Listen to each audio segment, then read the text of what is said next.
എന്തിന് ജീവിക്കുന്നു, എന്താണ് ജീവിത ലക്ഷ്യമെന്ന് ചോദിച്ചാൽ തലചൊറിഞ്ഞ് കാലുകൊണ്ട് ക്ഷവരച്ച് എന്താണ് പറയേണ്ടത് എന്നറിയാതെ, എന്തിനാണ് ജീവിക്കുന്നത്, എന്താണ് ലക്ഷ്യം?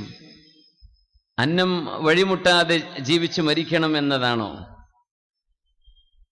കുടുംബക്കായി ജീവിച്ച് മക്കളൊക്കെ കെട്ടിച്ചയക്കണം, വീട് വെക്കണം, ഒരു വാഹനം വാങ്ങിക്കണം, കഴിഞ്ഞോ? ഇതിനാണോ നമ്മൾ ജീവിക്കുന്നത്? എന്താ നമ്മുടെ ജീവിത ലക്ഷ്യം? നമ്മൾ അങ്ങനെ ഒരു ലക്ഷ്യത്തെക്കുറിച്ച് ആലോചിച്ചിട്ടുണ്ടോ? പരിശുദ്ധമായ കഅബയുടെ മുറ്റത്ത്, ഹിജ്ർ ഇസ്മാഈലിന്റെ മുറ്റത്ത് പ്രഗത്ഭരായ 4 സ്വഹാബിമാരിയ്ക്കുന്നു. അവരിലുണ്ട് മഹാനായ മുസ്അബ് റളിയല്ലാഹു അൻഹു, കൂടെയുണ്ട് ഉർവത്ത് ഇബ്നു സുബൈർ റളിയല്ലാഹു അൻഹു, മറ്റൊരാൾ അബ്ദുല്ലാഹ് ഇബ്നു സുബൈർ റളിയല്ലാഹു അൻഹു, മറ്റൊന്ന് അബ്ദുല്ലാഹ് ഇബ്നു ഉമർ റളിയല്ലാഹു അൻഹുമ. പ്രഗത്ഭരായ സ്വഹാബിമാർ. ഇമാം ബുഖാരി തങ്ങൾ ഉദ്ധരിച്ച ഹദീസാണെന്നാണ് എൻ്റെ ഓർമ്മ. 4 പേരും പരിശുദ്ധമായ ഹിജ്ർ ഇസ്മാഈലിന്റെ ചുമരുകളിൽ ഇരുന്നു കൊണ്ട് ഓരോരുത്തരും പറയാൻ തുടങ്ങി, തമന്നൗ, നമ്മളൊന്ന് ആഗ്രഹിക്കല്ലേ, ജീവിതത്തിൽ എന്തെങ്കിലും ഒരു ലക്ഷ്യം പ്രാപിക്കാനൊന്ന് ആഗ്രഹിക്കുകയല്ലേ, നമുക്കൊന്ന് ആഗ്രഹിക്കാം, ഓരോരുത്തർക്കും ഒരു ലക്ഷ്യം കാണാം. ഫഖാല അബ്ദുല്ലാഹ് ഇബ്നു സുബൈർ, മഹാനായ അബ്ദുല്ലാഹ് ഇബ്നു സുബൈർ റളിയല്ലാഹു തആല അൻഹു പറഞ്ഞു, അമ്മാ അന ഫഅതമന്നൽ ഖിലാഫ, എനിക്ക് ഖലീഫയാവണം, ഭരണാധികാരിയാവണം, എൻ്റെ ആഗ്രഹം അതാണ്. അമ്മാ അന ഫഅതമന്നൽ ഖിലാഫ, എനിക്ക് ഖലീഫയാവണം. വഖാല ഉർവ, മഹാനായ ഉർവ റളിയല്ലാഹു അൻഹു പറഞ്ഞു, അമ്മാ അന ഫഅതമന്ന അൻ യുഖദ അന്നിൽ ഇൽം, എൻ്റെ ആഗ്രഹം ഞാനൊരു വലിയ പണ്ഡിതനായ ആളുകൾ എന്നിൽ നിന്ന് ഇൽമ് പഠിക്കണമെന്നാണ്.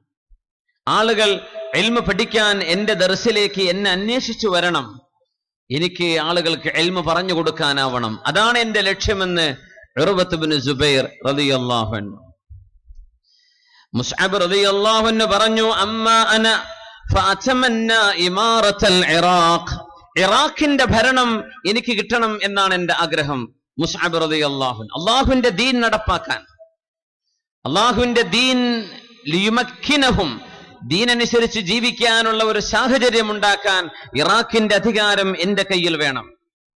വൽ ജംഉ ബൈനി വബൈന ആയിഷത ബിൻതി തുൽഹ, തുൽഹ റളിയല്ലാഹു അൻഹുവിന്റെ മകൾ ആയിഷ എന്നവരെ കല്യാണം കഴിക്കുകയും വേണം, എന്റെ ജീവിത സഖിയാക്കണം, ഇറാഖിന്റെ ഭരണാധികാരവും വേണം.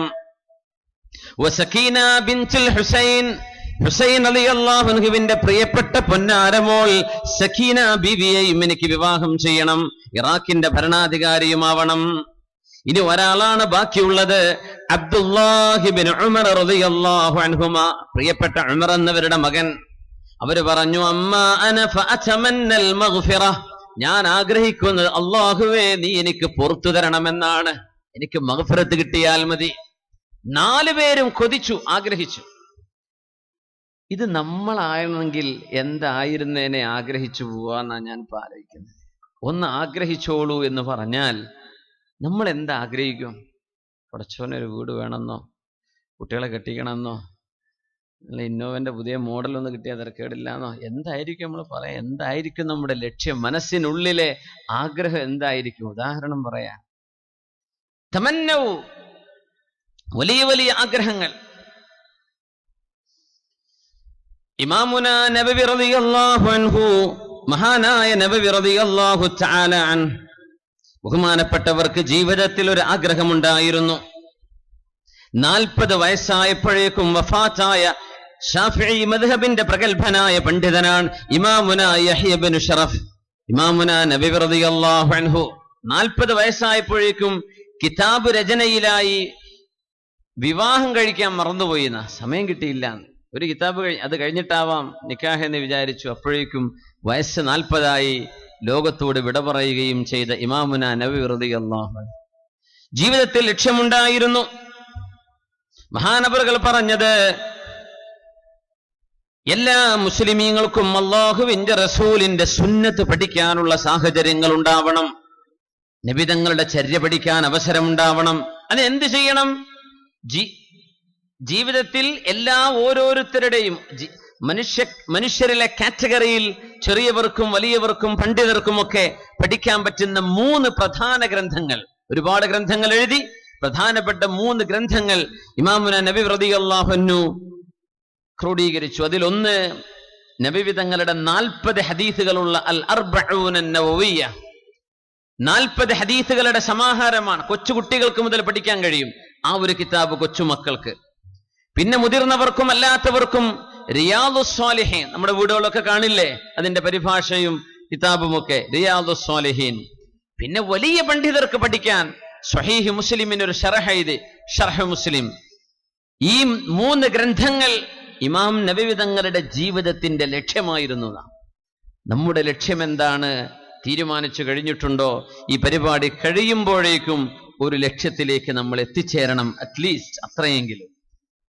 അള്ളാഹു നമുക്ക് ജീവിതത്തിൽ വലിയ ലക്ഷ്യങ്ങൾ, ഹൈ ഒബ്ജക്റ്റീവ്സ്, നമ്മുടെ ലക്ഷ്യങ്ങൾ പ്രാപിക്കാനും അള്ളാഹു നമുക്ക് തൗഫീക്ക് തരട്ടെ. ആമീൻ യാ റബ്ബൽ ആലമീൻ. മർവാനുൽ ഹമ്മാർ എന്ന് പറയുന്ന ഒരാളുണ്ടായിരുന്നു. മർവാൻ അൽ ഹമ്മാർ. ഹിമാർ എന്ന് പറഞ്ഞാൽ ഡോങ്കി എന്നാണ്, കഴുതക്കാണ് ഹിമാർ എന്ന് പറയാം. ഹമ്മാർ എന്ന് പറഞ്ഞാൽ കഴുത വാഹനമായി ഓടിക്കുന്ന ഡ്രൈവർക്കാണ് ഹമ്മാർ എന്ന് പറയാം. അങ്ങനെ ഒരു മർവാൻ ഉണ്ടായിരുന്നു.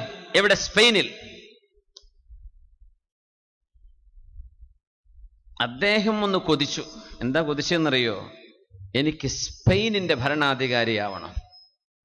ഒരു ടാക്സി ഡ്രൈവർ പറയാം, എനിക്ക് എന്ത് ചെയ്യണം, ഇന്ത്യയുടെ പ്രധാനമന്ത്രി ആവണമെന്നോ അല്ലെ കേരളത്തിന്റെ മുഖ്യമന്ത്രി ആവണമെന്നോ, ഒരു സാധാരണ ഒരു ഉന്തുവണ്ടി തള്ളിക്കൊണ്ടുപോകുന്ന ഒരാൾ ഒരു ആഗ്രഹം വെക്കുന്ന പോലെ സ്പെയിനിൽ ജീവിച്ച മർവാനുൽ ഹമ്മാർ, അദ്ദേഹത്തിന്റെ കൊതി എനിക്ക് സ്പെയിനിന്റെ ഭരണാധികാരിയാവണമെന്നാണ്. തന്റെ 2 കൂട്ടുകാരോട് ഒരുമിച്ചിരുന്നപ്പോ കൂട്ടുകാരോട് ചോദിച്ചു, കൂട്ടുകാരെ, നമുക്ക് 2 പേർക്കൊന്ന്, നമുക്ക് 3 പേർക്കും ഇരുന്ന് ജീവിതത്തിന്റെ ഒരു ലക്ഷ്യം നമുക്കൊന്ന് തയ്യാർ ചെയ്യുകയല്ലേ, എന്തിനാ നമ്മൾ ജീവിക്കുന്നത്, ഒരു ലക്ഷ്യം വേണ്ട എന്ന് ചോദിച്ചു. ഇദ്ദേഹം പറഞ്ഞു, എന്റെ ലക്ഷ്യം അന്തുലസിന്റെ സ്പെയിനിന്റെ ഭരണാധികാരിയാവണമെന്നാണ്. അപ്പൊ തന്റെ കൂടെയുള്ള 2 ഹമ്മാരിയങ്ങൾ വേറെയുമുണ്ട്, കഴുത ഓടിക്കുന്ന 2 പേർ വേറെയുമുണ്ട്.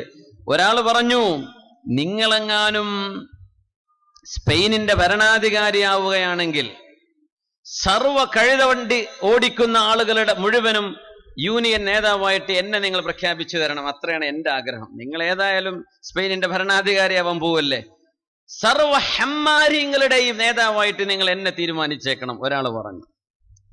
മറ്റേയാൾ കളിയാക്കിയിട്ട് പറഞ്ഞു, അങ്ങനെ നിങ്ങൾ സ്പെയിനിന്റെ ഭരണാധികാരി ആവുകയാണെങ്കിൽ എന്റെ കഴുതയെ എന്റെ പുറത്ത് കയറ്റണം. കഴുതന്റെ പുറത്താണ് ഞാൻ ഇപ്പൊ കയറുന്നത്, ഇനി എന്റെ പുറത്ത് കഴുതയെ വെച്ചേക്കണം. കാരണം അത് സംഭവിക്കാൻ പോകുന്നില്ല എന്നാണ് വിചാരിച്ചത്.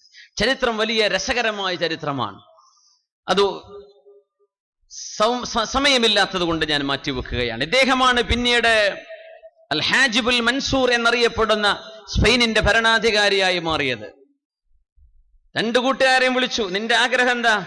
സർവ കഴുത തൊഴിലാളികളുടെയും ഡ്രൈവർമാരുടെയും നേതാവാകണമെന്നല്ലേ നിന്നെ നേതാവായി ഞാൻ അവരോധിച്ചു എന്ന് പറഞ്ഞു.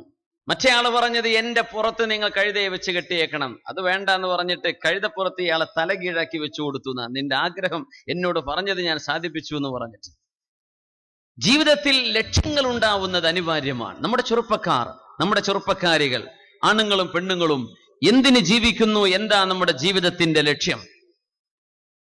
സോണി എന്ന് പറഞ്ഞ കമ്പനി അറിയാലോ, ഒരുപാട് ക്യാമറയും അതുപോലെ തന്നെ മൊബൈൽ ഫോണുകളും TV സെറ്റുകളൊക്കെ പ്രൊഡ്യൂസ് ചെയ്യുന്ന സോണി. അവരാദ്യം 30-30 കൊല്ലങ്ങൾക്ക് മുമ്പ് സ്ഥാപിതമാകുമ്പോൾ അവരുടെ ലക്ഷ്യം ലോകത്തെ നമ്പർ 1 ആവണം എന്നാണ്. അവരുടെ ബ്രാൻഡിങ് അങ്ങനെയാണ്, ഏത് സാധനവും നമ്പർ 1. ആ രീതിയിലാണ് അതിന്റെ പ്രൊഡക്ഷൻ നടന്നത്. ആ ലക്ഷ്യത്തിലേക്ക് അവർ അടുക്കുകയായിരുന്നു. ജപ്പാനിന്റെ ബഹുഭൂരിഭാഗ പ്രദേശങ്ങളും കടുത്ത ഭൂകമ്പത്തിന് വിധേയമാകുന്ന സ്ഥലങ്ങളാണ്, വെള്ളപ്പൊക്കം വരുന്ന സ്ഥലമാണ്, സുനാമി വരുന്ന മേഖലകളാണ്. എന്നിട്ട് പോലും ജപ്പാൻ ഉൽപ്പാദിപ്പിക്കുന്നതിന്റെ ചെറിയൊരു ശതമാനം പോലും മുസ്ലിം രാജ്യങ്ങൾക്ക് പ്രൊഡ്യൂസ് ചെയ്യാൻ സാധിക്കുന്നില്ല എന്ന ദുഃഖാവസ്ഥ. സുബ്ഹാനല്ലാഹ്. എത്രയോ മുസ്ലിം രാജ്യങ്ങൾ ലോകത്തിന്റെ ഭൂപടത്തിലുണ്ട്, എത്രയോ ഉണ്ട്. പക്ഷേ മുസ്ലിം രാജ്യങ്ങൾ ഒന്നാകെ പ്രൊഡ്യൂസ് ചെയ്താൽ പോലും ജപ്പാനുകാർ പ്രൊഡ്യൂസ് ചെയ്യുന്നതിന്റെ 4 അയലത്തേക്ക് നമുക്ക് എത്താൻ പറ്റുന്നില്ല. ലോകത്ത് ഏറ്റവും കൂടുതൽ പ്രൊഡക്ഷൻ നടക്കുന്നത് അമേരിക്കയാണത്രേ. മുസ്ലിം രാജ്യങ്ങളുടെ എണ്ണം ആദ്യം കടന്നു വരുന്നത് 28ാമത്തെ നമ്പറാണ്. എന്തുപറ്റി നമുക്ക് എന്നാണ് ഞാൻ ആലോചിക്കുന്നത്. എന്തേ നമുക്ക് പറ്റിപ്പോയത്? ജീവിതത്തിന്റെ ലക്ഷ്യം എന്ത് എന്ന് മനസ്സിലാക്കാതെയുള്ള മനുഷ്യന്റെ ഓട്ടമാണ്. ശരീരേച്ഛകൾക്ക് പിന്നാലെയുള്ള ഓട്ടമാണ്. മദ്യപാനവും വ്യഭിചാരവും ഭക്ഷണം കഴിക്കലും ഭോഗിക്കുക സുഖിക്കുക എന്നതിനപ്പുറം ജീവിതത്തിന് ലക്ഷ്യമില്ല എന്ന് മനുഷ്യൻ ചിന്തിച്ചു തുടങ്ങുന്നു. പ്ലൂട്ടോ എന്ന് പറയുന്ന തത്വചിന്തകൻ, അഫ്ലാത്തൂൻ എന്ന അറബിയിൽ പറയും, പ്ലൂട്ടോ എന്താണ് ജീവിതത്തിന്റെ ലക്ഷ്യം എന്ന് പറഞ്ഞപ്പോ അദ്ദേഹം പറഞ്ഞത്, God has created this world and he forgot it. So you can see people are struggling and they are dazzled and confused. പ്രപഞ്ചം ഉണ്ടാക്കിയ പടച്ചതമ്പുരാൻ, പ്ലൂട്ടോ പറയാണ് കേട്ടോ, പ്ലൂട്ടോ പറഞ്ഞ വാക്കാണിത്. പ്രപഞ്ചമുണ്ടാക്കിയ പടച്ചതമ്പുരാൻ പ്രപഞ്ചമുണ്ടാക്കി ദൈവം തമ്പുരാൻ അങ്ങ് മറന്നുപോയി. അതുകൊണ്ടാ ജനങ്ങളൊക്കെ ഒരു അന്ധാളിപ്പിൽ ഇങ്ങനെ ജീവിക്കുന്നത്. പടച്ചതമ്പുരാന് പോലും മറന്നുപോയി ഞാൻ എന്തിനായി പ്രപഞ്ചമുണ്ടാക്കിയത് എന്ന് വിളിച്ചു പറഞ്ഞ തത്വചിന്തകൻ പ്ലൂട്ടോ. ശുദ്ധ ഖുർആൻ പറയുന്നു, വമാ കാന റബ്ബുക നസിയാ, നബിയെ അങ്ങയുടെ രക്ഷിതാവ് മറന്നു പോകുന്നവനല്ല. അല്ലാഹ് മറന്നുപോയി എന്നാ മുമ്പ് പറഞ്ഞത്. വമാ കാന റബ്ബുക നസിയാ, അല്ലാഹു ഒരിക്കലും മറന്നു പോകുന്നവനല്ല നബിയെ, അല്ലാഹ് മറന്നിട്ടില്ല. കാർൽ മാക്സ് ഉണ്ട്, കമ്മ്യൂണിസം ലോകത്തെ വിഭാവനം ചെയ്ത കാർൽ മാക്സ്. അദ്ദേഹം പറഞ്ഞത്, God has created this world to play and have fun. ദൈവം ഈ പ്രപഞ്ചമുണ്ടാക്കിയത് ഒരു തമാശക്കുണ്ടാക്കിയതാണ്. ദൈവം പ്രപഞ്ചമുണ്ടാക്കിയത് തമാശക്കാണത്രേ. So he created the creations to have fun. അല്ലാഹു തആല സൃഷ്ടികളെ ഉണ്ടാക്കിയത് സൃഷ്ടിപ്പ് നടത്തി രസിക്കാനാണത്രേ. ഇതാണ് കാർൽ മാക്സ് എഴുതി വെച്ചത്. ഇവർക്കൊന്നും ജീവിതത്തിന്റെ ലക്ഷ്യം എന്താണെന്നറിയാൻ പറ്റിയിട്ടില്ല. വമാ ഖലഖതുൽ ജിന്ന വൽ ഇൻസ ഇല്ലാ ലിയഅ്ബുദൂൻ.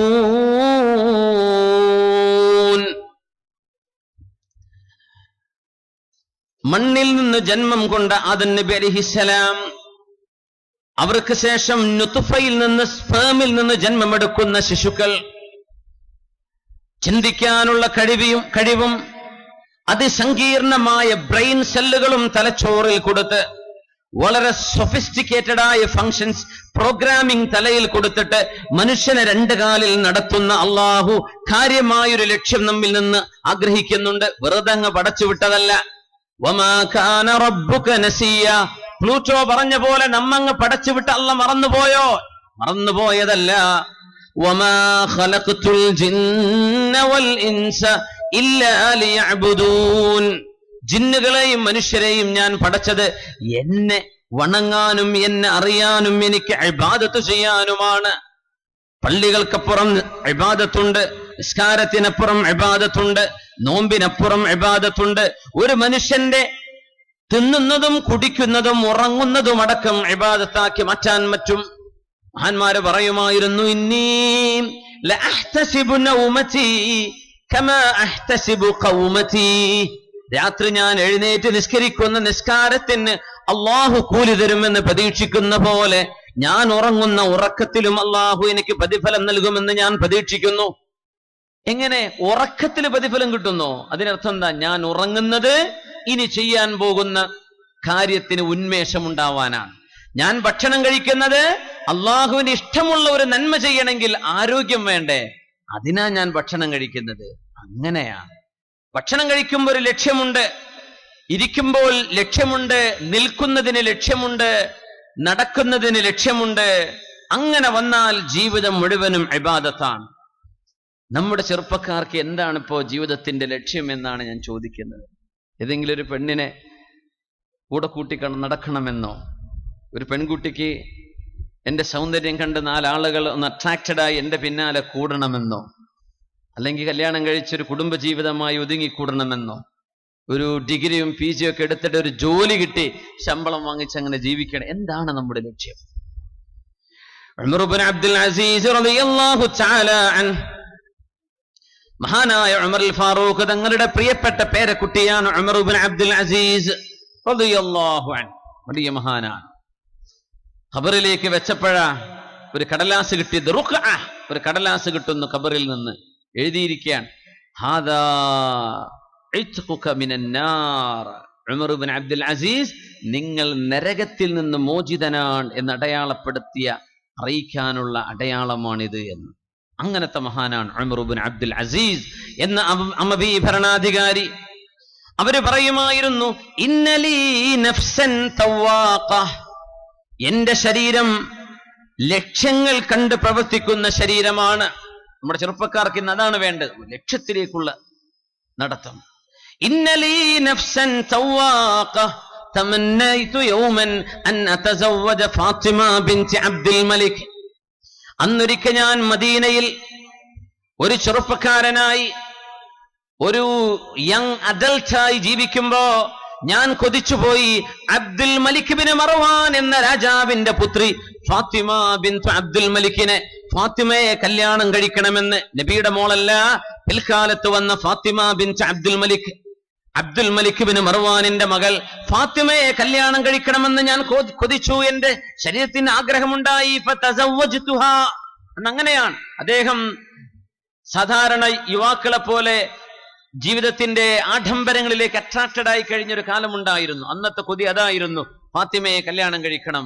തസവ്വജ്തുഹാ, അതെനിക്ക് സാധ്യമായി. വതമന്നൈതു അൻ അകൂന വാലിയൻ അലൽ മദീന, പിന്നെ ഒരിക്കൽ ആഗ്രഹം വന്നു, മുത്തുനബി തങ്ങളുടെ മദീനയുടെ ഭരണാധികാരിയാവണമെന്ന്, മദീനയുടെ ഗവർണറാകണം. അതും അല്ലാഹു എനിക്ക് തന്നു. ثم تمنيت, പിന്നെ ഞാൻ ആഗ്രഹിച്ചു, അൻ അതവല്ലൽ ഖിലാഫ, എന്റെ മുൻഗാമികൾ ചെയ്തു കൂട്ടിയ സർവമാന നെറുകേടുകളും തിരുത്താൻ വേണ്ടി മുസ്ലിം ലോകത്തിന്റെ ഖലീഫയാകണമെന്ന് ഞാൻ ആഗ്രഹിച്ചു. ഹാ അനദാ, ഞാനിപ്പോൾ നിങ്ങളുടെ ഖലീഫയല്ലയോ? ആ സ്ഥാനത്തേക്കും എത്തി. ഹാ നഫ്സി തഷ്താഖു ഇലാ അക്ബറ മിൻഹാ, ഇനി എന്റെ ശരീരം കൊതിക്കുന്നത് അതിലപ്പുറമുള്ള ഒരു സംഗതിയിലേക്കാണ്. അവര് ചോദിച്ചു, വമാദാക യാ അമീറുൽ മുഅ്മിനീൻ, എന്താണ് നിങ്ങൾ കൊതിക്കുന്നത് അമീറുൽ മുഅ്മിനീൻ? ഇനി എന്താണ് വേണ്ടത്? നഫ്സി തഷ്താഖു ഇലൽ ജന്ന, എന്റെ ശരീരം സ്വർഗം കൊതിക്കാൻ തുടങ്ങിയിട്ടുണ്ട്. സ്വർഗത്തിലേക്ക് പോകണമെന്നാണ് എന്റെ ആഗ്രഹം. ഇനി ഞാൻ സ്വർഗത്തിന് വേണ്ടിയാണ് പണിയെടുക്കുന്നത്. എന്റെ അവസാനത്തെ ലക്ഷ്യം ഇനി സ്വർഗമാണ്. ഞാനിനി അതിനാണ് പണിയെടുക്കുന്നത്. ആഗ്രഹിച്ചതെല്ലാം അധ്വാനിച്ച് ഞാൻ നേടിയിട്ടുണ്ട്. അല്ലാഹു എനിക്ക് തൗഫീഖ് നൽകിയിട്ടുണ്ടെന്ന് അഭിമാനത്തോടെ പറഞ്ഞ ഭരണാധികാരിയാണ് ലോകം കണ്ട രണ്ടാമത്തെ ഉമർ എന്ന് പറഞ്ഞ ഉമർ ഇബ്നു അബ്ദുൽ അസീസ് റളിയല്ലാഹു അൻഹു. അങ്ങനെ ഉന്നതമായ, വളരെ എന്താ പറയാ, മനോഹരമായ high objectives in our lifes. നമുക്ക് അങ്ങനെ ലക്ഷ്യങ്ങളുണ്ടോ എന്നാണ് അറിയേണ്ടത്. മുഹമ്മദ് ഇബ്നുൽ ഫാത്തിഹിനെ സംബന്ധിച്ച് കേട്ടിട്ടുണ്ടായിരിക്കും. കോൺസ്റ്റാന്റിനോപ്പിൾ പിടിച്ചടക്കിയ മുസ്ലിം ഭരണാധികാരിയാണത്. പരിശുദ്ധ റസൂലുള്ളാഹി സ്വല്ലല്ലാഹു അലൈഹി വസല്ലം തങ്ങൾ വഫാത്തായതിന്റെ 600 കൊല്ലങ്ങൾക്ക് ശേഷം വന്ന മുഹമ്മദുൽ ഫാത്തിഹ് 23-ാമത്തെ വയസ്സിലാണ് കോൺസ്റ്റാന്റിനോപ്പിൾ പിടിച്ചടക്കിയത്. 23-ാമത്തെ വയസ്സിൽ. നമ്മുടെ കുട്ടികളെ കോളേജിൽ പോകുന്ന പ്രായമല്ലേ അത്? 23. ചെറുതൊന്നുമില്ലൊക്കെ എപ്പോഴേക്കും ആൺകുട്ടികൾ കല്യാണം കഴിക്കുമോ? ഇല്ലല്ലേ. 23-ാമത്തെ വയസ്സിൽ കോൺസ്റ്റാന്റിനോപ്പിൾ പിടിച്ചടക്കിയത്. എന്താ കാര്യം എന്നറിയോ? അവരുടെ പ്രിയപ്പെട്ട ഉമ്മ കൊച്ചുകുട്ടിയായിരുന്നപ്പോ മുഹമ്മദുൽ ഫാത്തിഹിന്റെ കൈപിടിച്ച് മെഡിറ്ററേനിയൻ കടലിന്റെ വക്കത്ത് വരും. മെഡിറ്ററേനിയൻ കടൽ, ആ കടലിന്റെ നടുഭാഗത്താണ്, മധ്യഭാഗത്താണ് സൈപ്രസ് കിടക്കുന്നത്. അതിന്റെ നേർ അപ്പുറത്താണ് കിടക്കുന്നത് സ്പെയിൻ കിടക്കുന്നത്. ഇറ്റലി കിടക്കുന്നത്, ജർമ്മനി ഉള്ളത്, യൂറോപ്പ് കിടക്കുന്ന അപ്പുറത്താണ്. ഒന്ന് ആഫ്രിക്കൻ കരയിലൂടെ പടിഞ്ഞാറോട്ട് നടന്നാൽ മൊറോക്കയോ അൾജീരിയയുടെയോ ഭാഗമെത്തി ഒന്ന് എത്തി നോക്കിയാൽ യൂറോപ്പിന്റെ മലകൾ കാണാൻ കഴിയും. ജിബ്രാൾട്ടർ എന്ന് പറയുന്ന ജബൽ ത്വാരിഖ് എന്ന് പറഞ്ഞ കടലിടുക്കുണ്ട്. ദ സ്ട്രൈറ്റ് ഓഫ് ജിബ്രാൾട്ടർ, അവിടെ വീതി കുറഞ്ഞ സ്ഥലമാണ്, കപ്പലുകളൊക്കെ പോകുന്ന കടലിടുക്കാണ്. അവിടുന്ന് കരയിൽ നിന്ന് നോക്കിയാൽ അക്കരെ യൂറോപ്പ് കാണാൻ കഴിയും. അറബികളായ ആളുകളൊക്കെ അൾജീരിയയിൽ നിന്ന് സ്പെയിനിലേക്ക് കുടിയേറിപ്പോയതൊക്കെ അവിടുന്ന് കപ്പൽ കയറിയിട്ടാണ്. കുറഞ്ഞ ദൂരേയുള്ളൂ. ഗൾഫ് നാടുകളുടെ UAE-യുടെ ഒമാനിന്റെ ഭാഗമായി കിടക്കുന്ന ഹുർമുസ് കടലിടുക്ക് പോലെ ജിബ്രാൾട്ടർ കടലിടുക്കുണ്ട്. പ്രിയപ്പെട്ട കൊച്ചുമോൻ 5 വയസ്സ് പ്രായമുള്ള 6-7 വയസ്സൊക്കെ ആകുന്ന സമയം പ്രിയപ്പെട്ട ഉമ്മ കൈപിടിച്ചു കൊണ്ടുവന്ന് ബീച്ചിൽ കൊണ്ടുവന്ന് മോന് കാണിച്ചു കൊടുക്കും. മുഹമ്മദ്, നീ അവിടെ ഒരു രാജ്യം കാണുന്നുണ്ടല്ലേ? അതേ ഉമ്മ, അത് യൂറോപ്പാണ് മോനെ. മോൻ അവിടെ എത്തണം, മോൻ ഇസ്ലാമിന്റെ കൊടി അവിടെ എത്തിക്കണം. മനുഷ്യർക്ക് ജീവിതത്തിന്റെ ലക്ഷ്യം എന്താണെന്ന് പറയുന്ന ഇസ്ലാം യൂറോപ്പർക്ക് മോൻ കാണിച്ചു കൊടുക്കണം. അതിനാണ് ഞാൻ മോനെ വളർത്തിക്കൊണ്ടുവരുന്നത് എന്ന് കൊച്ചുമോനോട് 5 വയസ്സ് തൊട്ട് പറഞ്ഞു കൊടുത്ത ഉമ്മയാണ് മഹാനായ മുഹമ്മദ് അൽ ഫാത്തിഹിന്റെ ഉമ്മ റളിയല്ലാഹു തആല അൻഹുവിന്റെ പ്രിയപ്പെട്ട ഉമ്മ. ആ ഒരു തർബിയത്ത് ഉമ്മമാരിൽ നിന്ന് എന്റെ മോൻ എന്താവണം? കുഞ്ഞു ജനിക്കുമ്പോഴേ ഉമ്മമാർക്ക് തീരുമാനം വേണം. 15 വയസ്സായപ്പോ മെഡിറ്ററേനിയൻ കടലിൽ കുതിരയുമായി വെള്ളത്തിലേക്ക് വരികയും വെള്ളത്തിലൂടെ നടക്കാൻ കഴിയാതെ കുതിര തിരിച്ചു നടക്കുമ്പോ വീണ്ടും വെള്ളത്തിലേക്ക് അതിനെ കൊണ്ടുവന്ന് ആ മണൽത്തരികളിലൂടെ ചാടി കുതിരയോട്ടം പിടിക്കുകയും കുതിരയെ വെള്ളത്തിലേക്ക് എടുക്കുകയും ചെയ്ത് മഹാനായ മുഹമ്മദുൽ ഫാത്തിഹാൻ 15 വയസ്സ് മുതൽ തുടങ്ങിയ പരിശീലനം 23 വയസ്സായപ്പോ മഹാനവറുകൾ കോൺസ്റ്റാന്റിനോപ്പിളാണ് പിന്നെ പിടിച്ചടക്കുന്നത്. തുർക്കി എന്ന് നമ്മൾ ഇന്ന് പറയുന്ന, അന്നറിയപ്പെടുന്നത് കോൺസ്റ്റാന്റിനോപ്പിൾ എന്നാണ്, കുസ്തന്തീനിയ. മഹാനായ മുഹമ്മദുൽ ഫാത്തിഹിന്റെ കയ്യാലെ ആ രാജ്യം ഇസ്ലാമിലേക്ക് വരുമെന്ന് 600 കൊല്ലം മുമ്പ് പരിശുദ്ധ റസൂലുള്ളാഹി സ്വല്ലല്ലാഹു അലൈഹി വസല്ലം തങ്ങൾ പറഞ്ഞിട്ടുണ്ടായിരുന്നു. ഹബീബിനോടാണ് സ്വഹാബികൾ ചോദിച്ചത്, നബിയേ, അയ്യുൽ മദീനതി തുഫ്തഹു അവല, ഏത് നഗരമാണ് നബിയെ ആദ്യം ഇസ്ലാമിന് ലഭിക്കുന്നത്? അൽ ഖുസ്തന്തീനിയ അമിർ റൂമിയ, കോൺസ്റ്റാന്റിനോപ്പിൾ ആണോ നബിയെ, അതല്ല റോം പട്ടണമാണോ നബിയെ? അറബിയിൽ 2 വാക്കുണ്ട്, റൂം, റൂമിയ. മുതഅല്ലിമീങ്ങളായ ആളുകൾക്ക് അത് അറിയാൻ പറ്റും. റൂം എന്ന് പറഞ്ഞാൽ തുർക്കികളാണ്, റോമക്കാർ, യൂറോപ്പുകാർ എന്നർത്ഥമുണ്ട്.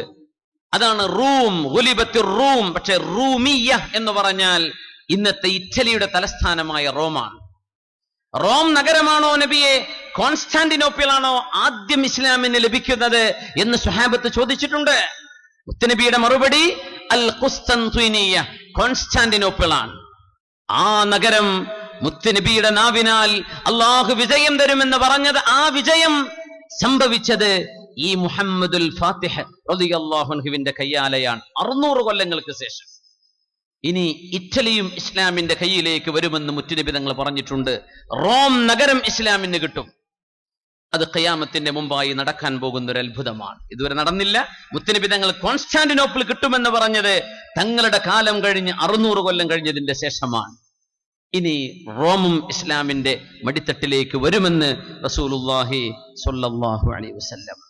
ആ ഒരു ലക്ഷ്യബോധം മുഹമ്മദുൽ ഫാത്തിഹിനുണ്ടായത് നമ്മുടെ യുവജനങ്ങളിൽ നഷ്ടപ്പെടുന്നുണ്ടോ? ക്രിയാത്മകതയില്ലാതെ, എന്തിനാണ് ജീവിക്കുന്നതെന്നറിയാതെ സമയം കൊല്ലുന്ന ഒരു തരം സ്വഭാവം. നമ്മുടെ വീടുകളിലെ ടെലിവിഷൻ ചാനലുകൾ സമയം കൊല്ലാനുള്ള മെഷീനുകളായി ഉപയോഗിക്കുന്ന ഒരു ദുരവസ്ഥ നമ്മുടെ ഉമ്മത്തിന് വന്നുവോ എന്ന് ഞാൻ പേടിക്കുകയാണ്.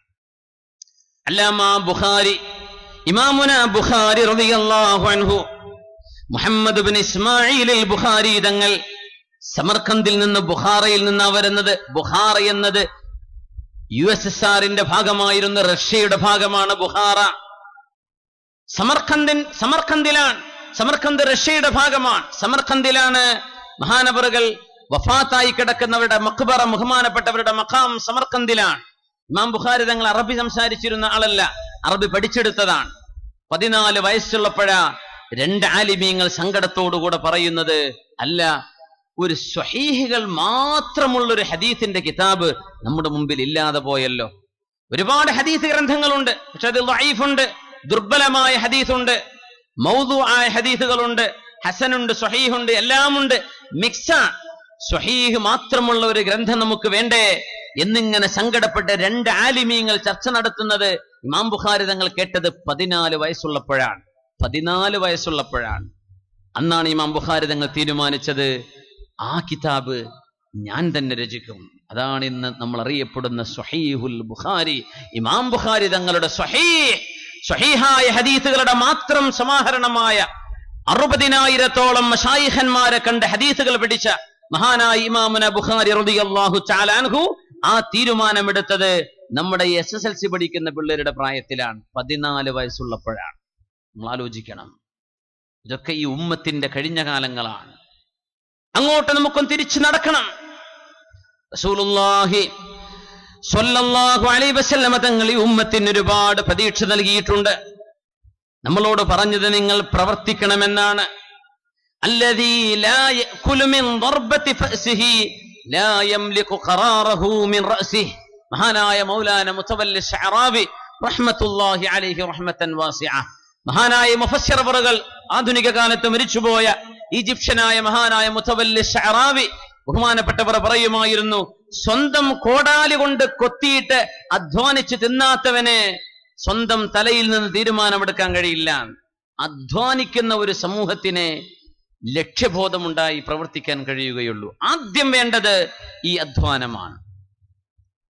ജോലിക്ക് പോകുന്ന ഉറങ്ങാൻ മുസ്ലിം ലോകത്ത്, അങ്ങനെ ഞാൻ പറയുന്നില്ല, അറബ് ലോകത്ത്, അറബ് മുസ്ലിം ലോകത്ത് കണക്കെടുപ്പ് നടത്തി എത്ര മണിക്കൂറാണ് ശരാശരി ഒരു ജോലിക്കാരൻ വർക്ക് ചെയ്യുന്നത് എന്ന്. ഒരു ശരാശരി ഗവൺമെന്റ് ഉദ്യോഗത്തിലോ പ്രൈവറ്റ് സെക്ടറിലോ വർക്ക് ചെയ്യുന്ന ഒരു അറബിയായ ഒരു മുസ്ലിം എത്ര മണിക്കൂർ ഒരു ദിവസം ജോലിയെടുക്കുന്നുണ്ട്. ആത്മാർത്ഥമായി ഫോൺ വിളിയും ഗാവകുടിയും ചായ കുടിയൊക്കെ മാറ്റിവെച്ച് പണിയെടുക്കുന്ന സമയം എത്രയാണെന്ന്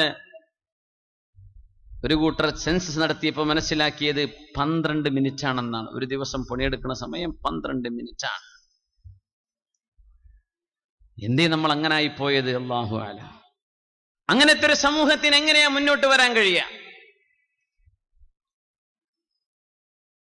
12 മിനിറ്റ്. സുബ്ഹാനല്ലാഹ്. പരിശുദ്ധ ഹബീബായ നബി തങ്ങൾ പറയുമായിരുന്നു, അല്ലാഹുവിനോട് കാവൽ ചോദിക്കണം. അല്ലാഹുമ്മ ഇന്നി അഊദു ബിക മിനൽ ഹമ്മി വൽ ഹസൻ വഅഊദു ബിക മിനൽ അജ്സി വൽ കസൽ. അല്ലാഹുവേ, മടി വരാതെ, ശരീരത്തിന് മടി വരാതിരിക്കാൻ നീ എന്നെ കാക്കേണമേ റബ്ബേ. മടി വരാതിരിക്കാൻ നിന്റെ സഹായം വേണം.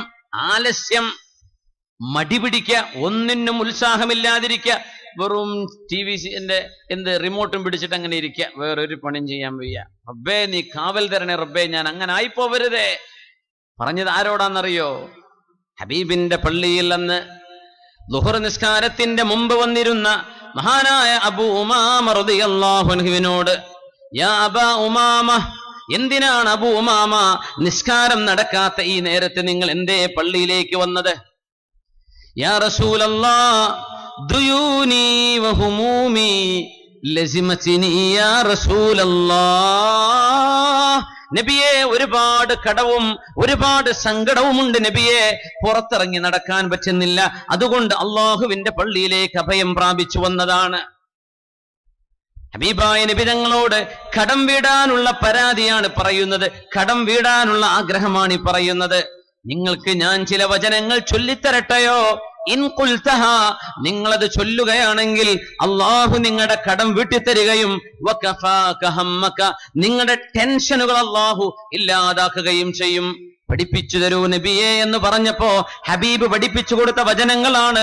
അള്ളാഹുവേ, അശക്തനായി പോകുന്നതിൽ നിന്ന്, അള്ളാഹുവേ മടി പിടിച്ച് അലസനായി പോകുന്നതിൽ നിന്ന് ഞാൻ നിന്നോട് കാവൽ ചോദിക്കുന്നു റബ്ബേ.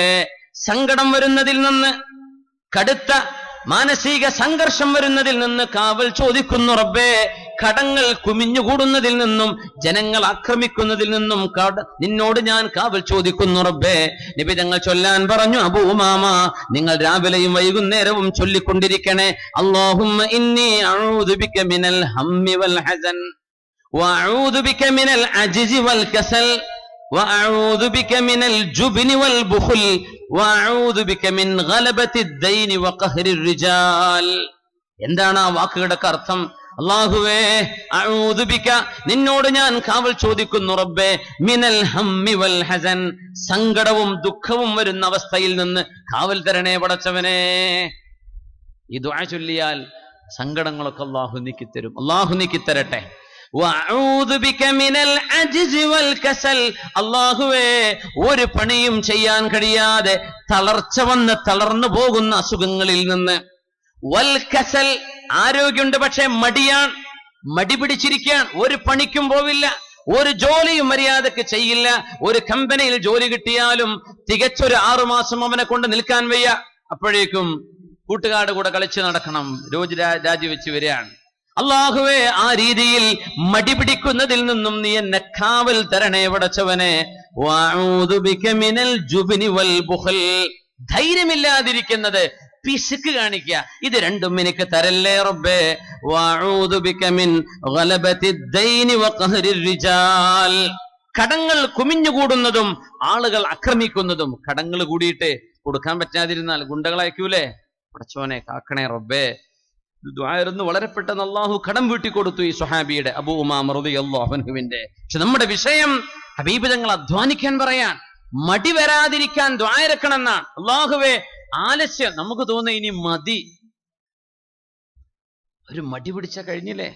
ഇപ്പൊ അയാൾ പറയണ ഉസ്താദ്മാരാന്ന് വിചാരിക്കുക, ഇനി ഇതൊക്കെ മതി അല്ലേ ദാവൂദക്ക, അങ്ങനെയൊക്കെ തോന്നിയാൽ പിന്നെ എന്താ ചെയ്യുക? നമുക്കങ്ങനെ തോന്നി അള്ളാഹുവിനോട് ഞാൻ കാവലും ചോദിക്കുക, എന്തിനാണ് ഇങ്ങനെ ഉറക്കൊഴിച്ച്, എന്തിനാണ് നമ്മൾ ഈ യാത്രയടങ്ങുന്നത്? പിന്നെ കുറെ ആൾക്കാരെ കളിയാക്കലും ചീത്ത വിളിയും, എന്തിനിത് മിണ്ടാതിരുന്നാ പോരെ, ഇതൊക്കെ ഇബ്ലീസ് പറയിപ്പിക്കും.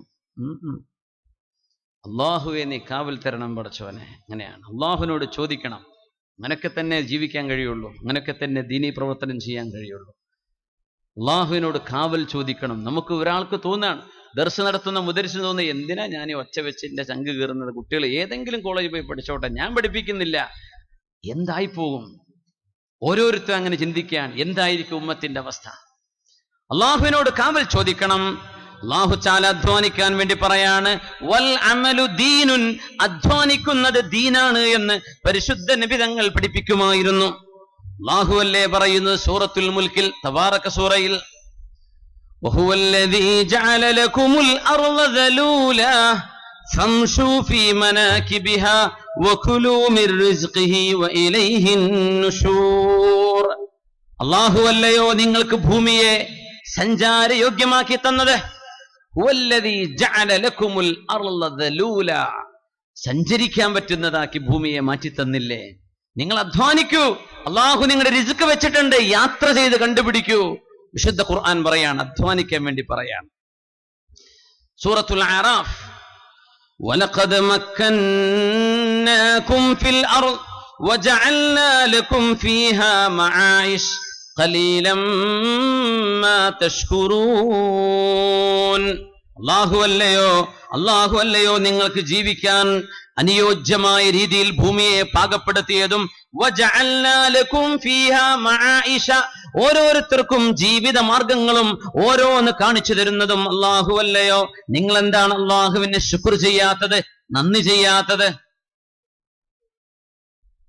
ഖിയാമുൽ ലൈൽ ഫർളായിരുന്നു. മുമ്പ് ഇസ്ലാമിന്റെ ആദ്യകാലങ്ങളിൽ തഹജ്ജുദ് നിസ്കാരം ഫർളായിരുന്നു.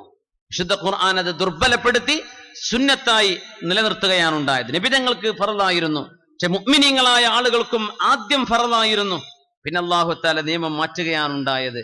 വിശുദ്ധ ഖുർആൻ പറഞ്ഞു നോക്കൂ, അലിമ അൻ സയകൂനു മിൻകും മർളാ വആഖറൂന യദ്രിബൂന ഫിൽ അർള് യബ്തഗൂന മിൻ ഫദ്ലില്ലാഹ് വആഖറൂന യുഖാതിലൂന ഫീ സബീലില്ലാഹ്. അല്ലാഹുവിനറിയാം നിങ്ങളിൽ ചില ആളുകൾക്ക് അസുഖം ബാധിക്കുന്നുണ്ടെന്നും നിങ്ങൾ ജോലി അന്വേഷിച്ച് യാത്ര പുറപ്പെടുന്ന ആളുകളാണെന്നും അല്ലാഹുവിനറിയാം. അതുകൊണ്ട് അല്ലാഹു നിങ്ങൾക്ക് ഇളവ് തന്നിരിക്കുന്നു.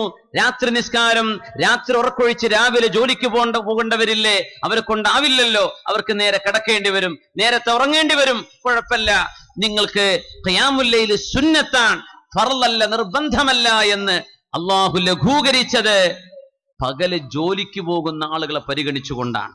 അതിനർത്ഥം ഖിയാമുൽ ലൈൽ പുണ്യമല്ല എന്നല്ല, ജോലിയും അധ്വാനവും അത്രത്തോളം പുണ്യമാണെന്ന് പഠിപ്പിക്കാനാണ്. അതാണ് അതിന്റെ ലക്ഷ്യം. അതിനല്ലാഹു ഇളവ് തന്നിരിക്കുകയാണ് ഇവിടെ. അതുകൊണ്ട് ജോലിയില്ല എന്നും പറഞ്ഞ് കിഴക്കോട്ടും പടിഞ്ഞാറോട്ടും നടക്കുന്ന ഒരു കൂട്ടം ചെറുപ്പക്കാർ നമ്മുടെ നാട്ടിൽ ഉണ്ടാവരുത്. ഒരു പണിയില്ലാത്ത ചെറുപ്പക്കാരാണ് നാട്ടുകാർക്ക് പണി തരാ. അങ്ങനെ ഉണ്ടാവുക. അവരാണ് ഈ ഓടുന്നതും ഓടിക്കുന്നതും ചാടിക്കുന്നതും മയക്കുമരുന്നും ഡ്രഗ്സും ഇതിനൊക്കെ അടിമപ്പെടുന്നത്. ഒരു പണിയില്ലാതെ ഇഷ്ടം പോലെ കാശ് കിട്ടുന്നുണ്ട്, വാപ്പ അയച്ചു കൊടുക്കുന്നുണ്ട്, അല്ലെങ്കിൽ ജ്യേഷ്ഠന്മാർ അയച്ചു കൊടുക്കുന്നുണ്ട്. അധ്വാനിക്കണം, നന്നായി അധ്വാനിക്കാം. അപ്പോഴാണ് ഈ ഉമ്മത്തിന് സവിശേഷമായ ആരോഗ്യകരമായ ഒരു നിലനിൽപ്പുണ്ടാവൂ. നമ്മുടെ മുൻഗാമികൾ പഠിപ്പിച്ചു തന്നതും അങ്ങനെയാണ്. ഉമർ ഇബ്നുൽ ഖത്താബ് റളിയല്ലാഹു അൻഹുവിന് കൃഷിയിടമുണ്ടായിരുന്നു, കൃഷി ചെയ്യുന്ന സ്ഥലമുണ്ട്. എന്നും നബി തങ്ങളുടെ ദർസിലേക്ക് പോവാൻ കഴിയില്ല ഉമർ തങ്ങൾക്ക്. തന്റെ കൂട്ടുകാരനോട് പറഞ്ഞു, ഉമർ എന്നവരെ, എന്നാലൊരു കാര്യം ചെയ്യല്ലേ, നിങ്ങൾ ഒരു ദിവസം നബിന്റെ ദർസിലേക്ക് പോയിക്കോളൂ. അന്ന് നബി എന്തൊക്കെ പറഞ്ഞോ അതൊക്കെ എനിക്ക് വന്ന് പറഞ്ഞു തരിക. ആ ദിവസം നിങ്ങളുടെ കൃഷിയിടവും എന്റേതും ഞാൻ തന്നെ നോക്കിക്കൊള്ളാം, നിങ്ങളുടെ ആടുകളും എന്റേതും ഞാൻ നോക്കിക്കൊള്ളാം. പിറ്റേന്ന് ഞാൻ നബിയുടെ ദർസിലേക്ക് പോകും. അന്ന് എന്റെ ആടുകളെയും എന്റെ കൃഷിയിടവും നിങ്ങൾ നോക്കണം. ഓക്കെ? ഓക്കെ. അങ്ങനെ ഊഴമായി ഉമർ തങ്ങൾക്ക് തീരുമാനിച്ചൂടെ, എന്റെ കൃഷിയെക്കാളും ഉത്തമം ഹബീബിന്റെ അരികത്ത് പോയിരിക്കലല്ലേ? പക്ഷേ ജോലി പുണ്യമാണെന്ന് പഠിപ്പിച്ചു പരിശുദ്ധ റസൂലുള്ളാഹി സ്വല്ലല്ലാഹു അലൈഹി വസല്ലം. ഉമർ തങ്ങൾ പരിശുദ്ധമായ മസ്ജിദുൻ നബവിയുടെ അരികത്തായിരുന്നില്ല ഉമർ തങ്ങളുടെ വീട്. കാന യസ്കുനു ഫീ അആലിൽ മദീന, മദീനയുടെ ഉയർന്ന മലയോരങ്ങളിലാണ് ഉമർ തങ്ങൾ താമസിച്ചിരുന്നത് എന്ന് കിതാബുകളിൽ കാണാൻ കഴിയും. അങ്ങനെ ഡെയിലി വന്നു പോവാൻ കഴിയില്ല. ഒന്നിടവിട്ട് അധ്വാനം ഒഴിവാക്കാതെ മഹാനായ ഫാറൂഖ് റളിയല്ലാഹു തആല അൻഹു. അതുകൊണ്ട് ജോലി വേണം. ഉമർ ഇബ്നുൽ ഖത്താബ് റളിയല്ലാഹു അൻഹു ആണിത്. സിദ്ദീഖ് റളിയല്ലാഹു അൻഹു സമ്പത്തിന്റെ മുഴുവൻ സമ്പത്തും ഇസ്ലാമിന് സമ്മാനമായി കൊടുത്ത 3 സന്ദർഭങ്ങൾ ഉണ്ടായിട്ടുണ്ട്. 3 സന്ദർഭങ്ങളിൽ സിദ്ദീഖ് തങ്ങൾ സമ്പത്ത് മുഴുവൻ കൊടുത്തിട്ടുണ്ട് ഇസ്ലാമിന്. 3 രംഗങ്ങളിൽ. ഒന്ന്, യൗമൽ ഹിജ്റ, മുത്തനബിതങ്ങളും മുഅ്മിനീങ്ങളും മദീനയിൽ നിന്ന് മക്കയിൽ നിന്ന് മദീനയിലേക്ക് ഹിജ്റ പോകുന്ന സമയത്ത് എല്ലാ സമ്പത്തും അല്ലാഹുവിന് കൊടുത്തവരാണ്. മറ്റൊന്ന് ജയ്ഷുൽ ഉസ്റ, തബൂക്ക് യുദ്ധമുണ്ടായപ്പോ അല്ലാഹുവിന്റെ റസൂലിന്റെ ജീവിതത്തിലെ ഹബീബ് അവസാനമായി സംബന്ധിച്ച തബൂക്ക് യുദ്ധമുണ്ടായപ്പോ സമ്പത്ത് മുഴുവൻ കൊടുത്തവരാണ് സിദ്ദീഖ് റളിയല്ലാഹു അൻഹു. പിന്നെ കൊടുത്തു നബിതങ്ങളുടെ വഫാത്തിന് ശേഷം. നബിതങ്ങളുടെ വഫാത്തുണ്ടായപ്പോ ഒരുപാട് ആളുകൾ നബിതങ്ങൾ വഫാത്തായില്ലേ, ഇനി ഇസ്ലാമൊന്നും ഞങ്ങൾക്ക് വേണ്ട എന്ന് പറഞ്ഞ് പിന്മാറിയപ്പോ അവരെ ഇസ്ലാമിലേക്ക് തിരിച്ചു കൊണ്ടുവരാൻ സമ്പത്ത് മുഴുവൻ അള്ളാഹുവിന്റെ വഴിക്ക് കൊടുത്ത മഹാനാണ് സിദ്ദീഖ് റളിയല്ലാഹു അൻഹു. എവിടെ നിന്നാണ് ഇത് കൊടുക്കാനുണ്ടായത്, എങ്ങനെ കൊടുക്കാനുണ്ടായി എന്നതാ വിഷയം. എങ്ങനെ ഉണ്ടായി? ഖാന താജിറൻ, 1-ാം നമ്പർ ബിസിനസ്സുകാരനായിരുന്നു സിദ്ദീഖ് റളിയല്ലാഹു അൻഹു. കച്ചവടം ചെയ്തിട്ടുണ്ട്. നബിതങ്ങളുടെ കൂടെ മദീനയിൽ കഴിയണം, എന്നാലും ഹബീബിന്റെ സുഹ്ബത്ത് പോലും മാറ്റിവെച്ച് സിറിയയിലേക്കും ഫലസ്തീനിലേക്കും കച്ചവട സംഘത്തോടൊപ്പം പോയി മഹാനായ സിദ്ദീഖ് റളിയല്ലാഹു അൻഹു. ഒരു സുഹാബിയും ആരെയും ആക്ഷേപിച്ചില്ലല്ലോ. അള്ളാഹുവിന്റെ റസൂലിന്റെ ദർസ് ഒഴിവാക്കി കച്ചവടത്തിന് പോവാണോ എന്നാരും ചോദിച്ചില്ല. എന്തുകൊണ്ട്? അധ്വാനവും ഇബാദത്താണ്, ജോലിയും ഇബാദത്താണ്. അങ്ങനെ ഉണ്ടായപ്പോഴല്ലേ അള്ളാഹുവിന്റെ ദീനിന് കൊടുക്കാൻ കഴിഞ്ഞത്. ദീനിന് ഒരുപാട് കൊടുത്ത 2 മഹത്തുക്കൾ കൂടെയുണ്ട്. ഉസ്മാൻ ഇബ്നു അഫ്ഫാൻ റളിയല്ലാഹു അൻഹു, മഹാനായ അബ്ദുറഹ്മാൻ ഇബ്നു ഔഫ് റളിയല്ലാഹു അൻഹു. 2 പേരും കച്ചവടക്കാരായിരുന്നു. അപ്പൊ കച്ചവടം ചെയ്ത് അധ്വാനിക്കുമ്പോ അള്ളാഹു ബറക്കത്ത് കൊടുക്കുന്നു, അത് അള്ളാഹുവിന്റെ വഴിയിലേക്ക് കൊടുക്കുന്നു. അപ്പൊ അധ്വാനശീലം സ്വഹാബത്തിന്റെ മുമ്പിലുണ്ട്. മഹാനായ ഇബ്രാഹിം അദ്ഹം തങ്ങളുടെ പ്രിയപ്പെട്ട കൂട്ടുകാരൻ ഷഖീഖുൽ ബൽഖി റഹ്മത്തുള്ളാഹി അലൈഹി, ബഹുമാനപ്പെട്ടവരെ കച്ചവടത്തിന് യാത്ര അയച്ച കഥ നിങ്ങൾ കേട്ടിട്ടുണ്ടായിരിക്കും. യാത്രയപ്പ് കൊടുത്തു ജോലിക്ക് പോവാൻ, നമ്മൾ ഗൾഫിലൊക്കെ പോകുന്ന പോലെ ഷഖീഖുൽ ബൽഖി യാത്ര അയച്ചു ഇബ്രാഹിം അദ്ഹം തങ്ങൾ. ഷഖീഖുൽ ബൽഖിയുടെ യാത്രാമധ്യേ വിശ്രമിക്കാൻ ഒരു കൂടാരത്തിലേക്ക് കയറിയപ്പോഴാ അവിടെ 2 കണ്ണും കാണാത്തൊരു പക്ഷി ഇങ്ങനെ ഇരിക്കുന്നുണ്ട്. അപ്പൊ ഇങ്ങനെ നോക്കി, യാ റബ്ബ്, ഞാനിപ്പോ ജോലി അന്വേഷിച്ച് വീട്ടിൽ നിന്ന് ഇറങ്ങിയതാ, ഒന്ന് ഗൾഫിലൊക്കെ പോവാന്ന് വിചാരിച്ചോളൂ. എയർപോർട്ടിലൊക്കെ എത്തിയിട്ടുണ്ട്. എയർപോർട്ടിലൊക്കെ ഒരു വിടവാങ്ങൽ പ്രസംഗമൊക്കെ ടോയ്ലറ്റിന്റെ ബാക്കിലൊക്കെ എഴുതി വെക്കണവരുണ്ട്. വലിയ സങ്കടപ്പെട്ട ഒരുപാട് സെന്റൻസുകളൊക്കെ, എൻ്റെ നാട്, എൻ്റെ വീട്, എൻ്റെ കുടുംബമൊക്കെ ആക്കി ഞാനിതാ കണ്ണീര് കുടിക്കാൻ അക്കരെ കയറി പോവുക എന്നൊക്കെ പറഞ്ഞ് പല ചിന്താബാധൊക്കെ എഴുതി വെക്കാറുണ്ട്. അതൊക്കെ മനുഷ്യന്റെ മനസ്സിലുള്ള ഒരു തരം നിരാശയും വിഷമങ്ങളും പ്രകടിപ്പിക്കുകയാണ്. അപ്പൊ ഇങ്ങനെ നാട് വിട്ടു പോകുമ്പോൾ വിഷമം വരും. ഗൾഫിലൊക്കെ പോകുമ്പോൾ അങ്ങനെയാണ്. വീട്ടിലൊക്കെ സ്വന്തം ഒരു റൂമിൽ ഒറ്റയ്ക്ക് AC യോ ഫാനൊക്കെ ഇട്ടിട്ട് ഇങ്ങനെ കടന്ന പയ്യന്മാരൊക്കെ ഗൾഫിലെത്തിയിട്ട് ഒരാൾ മേലെ, ഒരാൾ താഴെ, ഒരാൾ സൈഡിൽ 10-12 ആൾ ഒരു റൂമിൽ കിടക്കണതൊക്കെ വലിയ പീഡനം തന്നെയാണ്. അതൊന്നും ചില ആളുകൾക്ക് കഴിയില്ല, സഹിക്കാൻ കഴിയില്ല. ഇതാണ് റബ്ബേ ഗൾഫ് പ്രവാസം എന്നൊക്കെ ഇത് വലിയ രസമുള്ള ഏർപ്പാടാണെന്ന് വിചാരിച്ചു.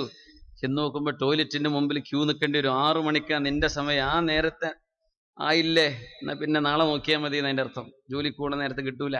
ഇങ്ങനെയൊക്കെ അധ്വാനിക്കണം. അപ്പോഴാണ് അങ്ങനെ നമ്മൾ പറയാം, പ്രവാസികളുടെ കണ്ണുനീർ എന്നൊക്കെ പറയില്ലേ, അധ്വാനത്തിന്റെ വില അറിയുന്നത് അപ്പോഴാണ്. നമ്മൾ നാട് വിട്ടു പോകുമ്പോൾ ഷഖീഖുൽ ബൽഖി തങ്ങൾ ഇങ്ങനെ നാട് വിട്ടു പോയതാണ്. യാത്രയപ്പ് കൊടുത്തത് ഇബ്രാഹിം ഇബ്ൻ അദ്ഹം എന്ന് പറഞ്ഞ ലോകപ്രശസ്തനായ അള്ളാഹുവിന്റെ ആരിഫാണ്. അപ്പൊ അവിടെ ഇങ്ങനെ ഇരിക്കും, ഈ കണ്ണ് കാണാത്ത റബ്ബേ, ഞാൻ എന്റെ റിസ്ക് അന്വേഷിച്ചു പോവാണ്. ഈ പക്ഷിക്ക് 2 കണ്ണുമില്ല, ഇതിന്റെ റിസ്ക് ആര് കൊടുക്കും പടച്ചോനെ എന്നിങ്ങനെ നോക്കിയിരിക്കുമ്പോഴാ ഒരു പക്ഷി വന്നിട്ട് ഇതിന്റെ വായിലേക്ക് ഭക്ഷണം ഇങ്ങനെ വെച്ചു കൊടുക്കുന്നുണ്ട്. 2 കണ്ണും കാണാത്ത പക്ഷിക്ക് കണ്ണ് കാണുന്ന ഒരു പക്ഷി വന്ന് ഭക്ഷണം കൊടുക്കുക അല്ലേ?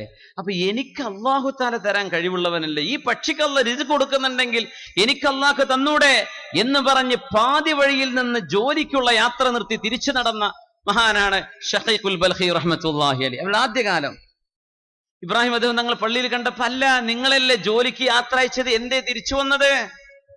കഥ പറഞ്ഞു കൊടുത്തു. ഇങ്ങനെ ഒരു പക്ഷിയെ ഞാൻ കണ്ടപ്പോഴേ ഞാൻ ആലോചിച്ച്, എനിക്കും അള്ളാഹ് തരാൻ കഴിയുമല്ലോ, ഈ പക്ഷിക്ക് അള്ളാഹ് കൊടുക്കുന്നില്ല റിസ്ക്. ഇബ്രാഹിം അദ്ദേഹം തങ്ങൾ, എന്റെ പൊന്നു ഷഖീഖ്, നിങ്ങളാ കണ്ണ് കാണുന്ന പക്ഷിയെ പോലെ ആയിക്കൂടായിരുന്നോ? ആ കണ്ണ് കാണാത്ത പക്ഷിയെ പോലെ ആവാനാ നിങ്ങൾ തിരിച്ചു പോകുന്നത് എന്ന് ചോദിച്ചു. കണ്ണ് കാണുന്ന പക്ഷിയാവാൻ, കണ്ണ് കാണാത്തവർക്ക് കൊടുക്കാൻ പറ്റുന്നവരായി, വീടില്ലാത്തവർക്ക് ഭവനം കൊടുക്കുന്ന നമ്മുടെ ചെറുപ്പക്കാരുടെ മുസ്ലിം യുവജന സംഘത്തെ പോലെ കഷ്ടപ്പാട് അനുഭവിക്കുന്നവർക്കത് അതിന് സമാധാനം കൊടുക്കാൻ കഴിയുന്ന, കണ്ണുനീരൊപ്പിയെടുക്കാൻ പറ്റുന്നവരായി നിങ്ങൾക്ക് മാറിക്കൂടായിരുന്നോ എന്ന വലിയൊരു ചോദ്യം അന്ന് ചോദിച്ചിട്ടുണ്ട് ഇബ്രാഹിം അദ്ഹം റളിയല്ലാഹു അൻഹു. നമ്മൾ അധ്വാനിക്കേണ്ടവരാണ്, ആരെങ്കിലും തരട്ടെ എന്ന് വിചാരിച്ചല്ല നിൽക്കേണ്ടത്. അങ്ങനെ അധ്വാനശീലമുണ്ടാകുന്നത് ഒരു സമൂഹത്തിന്റെ ഏറ്റവും നല്ല അഭിമാനകരമായ നിലനിൽപ്പിന്റെ ഒരു അടയാളമാണ്. പിന്നെ നമുക്ക് വേണ്ടത് നമ്മൾ ഒന്നാണ് എന്ന ചിന്തയാണ്. അൽ ഉമ്മ, നമ്മളൊരു ഉമ്മയാണ്, നമ്മളൊരു ഉമ്മത്താണ്, ഒരു സമുദായമാണ്. അതിപ്പോ ഇല്ലല്ലോ, പ്രത്യേകിച്ച് ഇനിയിപ്പോ രാഷ്ട്രീയ സംവിധാനങ്ങളാ. മുസ്ലിമീങ്ങളായ ആളുകൾ പല തട്ടുകളിൽ, പല രാഷ്ട്രീയ സംഘടനകളിൽ പലതരം വിപ്ലവ വാക്യങ്ങൾ അങ്ങോട്ടും ഇങ്ങോട്ടും ഈ ഉമ്മത്തിൽ ലാ ഇലാഹ ഇല്ലല്ലാഹ് മുഹമ്മദുർ റസൂലുള്ളാഹ് എന്ന ആശയത്തിൽ വിശ്വസിക്കുന്ന നമ്മൾ 4 സംഘടനകളിലായി കിടക്കുകയാണ്. 4 കടന്നിരുന്ന ആളുകൾ നമുക്കൊക്കെ ഒന്ന് ഒന്നായിക്കൂടെ, ഭാരതം എന്ന ഒരൊറ്റ വാക്യത്തിലേക്ക്, അല്ലെങ്കിൽ ഹൈന്ദവത എന്ന ഒരൊറ്റ ആശയത്തിലേക്ക് നമുക്ക് ഒന്നായിക്കൂടെ എന്ന് അവർ ചിന്തിക്കുമ്പോൾ നമുക്ക് 4ആയിക്കൂടെ എന്നാണ് നമ്മൾ ആലോചിച്ചു കൊണ്ടിരിക്കുന്നത്. എങ്ങനെ മുസ്ലിമായ അല്ലെങ്കിൽ മുസ്ലിമീങ്ങളായ ആളുകൾ ഇടപെടുന്ന സംഘടനകളെ, അല്ലെങ്കിൽ മുസ്ലിമീങ്ങൾ നേതൃത്വം കൊടുക്കുന്ന പ്രസ്ഥാനങ്ങളെ എങ്ങനെ നമുക്ക് തകർക്കാൻ കഴിയും, അവരങ്ങ് തോൽപ്പിച്ച് ഉന്നം പാലിക്കാൻ കഴിയും? ഇതാണ് നമ്മൾ ആലോചിച്ചു കൊണ്ടിരിക്കുന്നത്. പിന്നെ എങ്ങനെ നമുക്ക് നിലനിൽപ്പുണ്ടാവുന്നത്? ഏത് സംഘടനകളായാലും, രാഷ്ട്രീയ സംഘടനകളോ ദീനീ സംഘടനകളോ എന്തോ ആകട്ടെ, മനുഷ്യരുണ്ടാക്കുന്നതിന് അപാകതകൾ ഉണ്ടാവും. മലക്കുകളല്ലല്ലോ മനുഷ്യന്മാർ, ആണോ? ഇല്ല. അപാകതകളെ തിരുത്തിയും പൊറുത്തും സഹിച്ചും തിരുത്തലുകൾ ഉപദേശം കൊടുത്തും ഒരുമിച്ച് എന്തായാലും നമുക്ക് ഭിന്നിച്ചുകൂടാ എന്ന ഒരൊറ്റ കേന്ദ്രബിന്ദുവിൽ ചിന്തിക്കേണ്ട നമ്മൾ ഉന്നം പാറി നടക്കുകയാണ്. നിങ്ങളുടെ കാറ്റ് പോകുമെന്ന് ഖുർആൻ പറഞ്ഞു.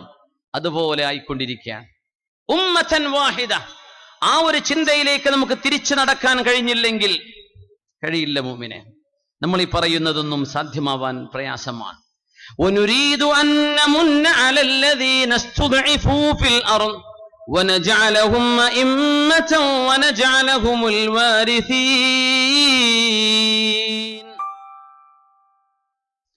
ഇന്ന ഹാദിഹി ഉമ്മതുകും ഉമ്മതൻ വാഹിദ.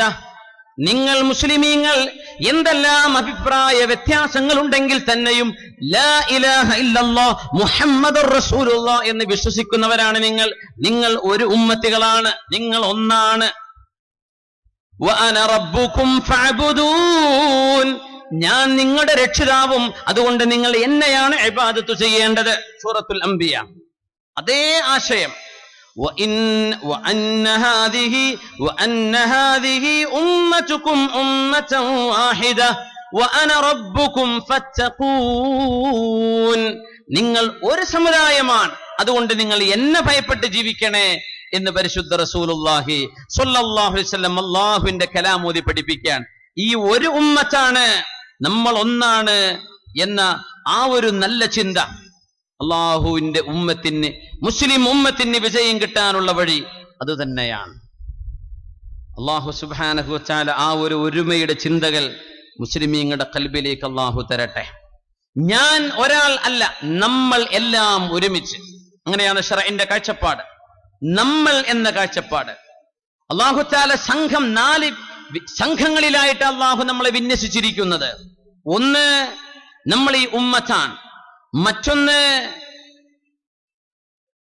നമ്മൾ രാജ്യത്തിന്റെ ഭാഗമാണ്. നമ്മൾ ഏത് രാജ്യത്ത് താമസിക്കുന്നുണ്ടോ, ഭാരതമാണെങ്കിൽ ഭാരതം, വേറെ ഏത് രാജ്യമാണോ അവിടെ ഒരു മനുഷ്യൻ സ്വന്തം രാജ്യത്തോട് കൂറ് കാണിക്കേണ്ടവരാണ്. അതിനൊരുപാട് കാരണങ്ങൾ നമുക്ക് കാണാൻ കഴിയും. പരിശുദ്ധ ഹബീബായ തങ്ങളാണ് മക്കയിൽ നിന്ന് മദീനയിലേക്ക് പോകുമ്പോ മക്ക നഗരമേ, നീ എന്തൊരു മധുരമുള്ള നഗരമാണ്. എനിക്ക് ഏറ്റവും ഇഷ്ടപ്പെട്ട നഗരവുമാണല്ലോ മക്ക നഗരമേ.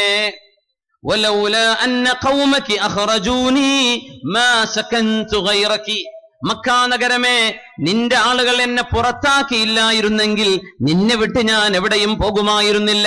രാജ്യത്തോടുള്ള ജന്മനാടിനോടുള്ള ഹബീബിന്റെ പ്രതിബദ്ധത റസൂലുള്ളാഹി സ്വല്ലല്ലാഹു അലൈഹി വസല്ലം പ്രകടിപ്പിച്ചു.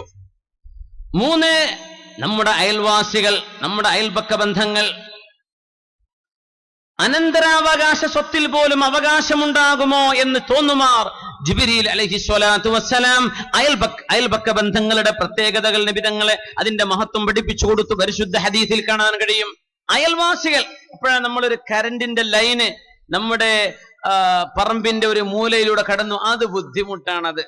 സുബ്ഹാനല്ലാഹ്, ആ സാധുവിന് എത്ര വലിയ ഉപകാരമാണ് നമ്മൾ ചെയ്യുന്നത്. അത് ബുദ്ധിമുട്ടാണ്. ഒരു ബുദ്ധിമുട്ടില്ലെങ്കിലും പറയുന്നത് ബുദ്ധിമുട്ടാണ്. കിണറ്റിൽ വെള്ളമുണ്ടോ, ഞാനൊന്ന് 2 ബക്കറ്റ് വെള്ളം അല്ലെങ്കിൽ ഒരു മോട്ടർ അടിച്ചോട്ടെ, അതൊക്കെ അടിച്ചാൽ ഇനിയിപ്പോ ഒരു മാസം കഴിഞ്ഞ് വെള്ളം വറ്റിയാലോ.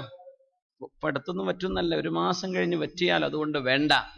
ഒരു അയൽവാസിക്ക് ഉപകാരം ചെയ്യാൻ കഴിയാത്തവർ സ്വന്തം അയൽവാസിയുടെ വീട്ടിലേക്ക് ഒരു 4 അടി വഴി ഒരല്പം ഒരു വഴിയൊന്ന് നീക്കിക്കൊടുത്താൽ, ഒരു വാഹനം പോകാവുന്ന സൗകര്യത്തിലായാൽ എത്ര എന്റെ അയൽവാസി അങ്ങനെ സുഖിക്കണ്ട, അവൻ നടന്നു പോയാൽ മതി, ഞാൻ എൻ്റെ വീട്ടുമുറ്റത്തേക്ക് വാഹനത്തിൽ വരും.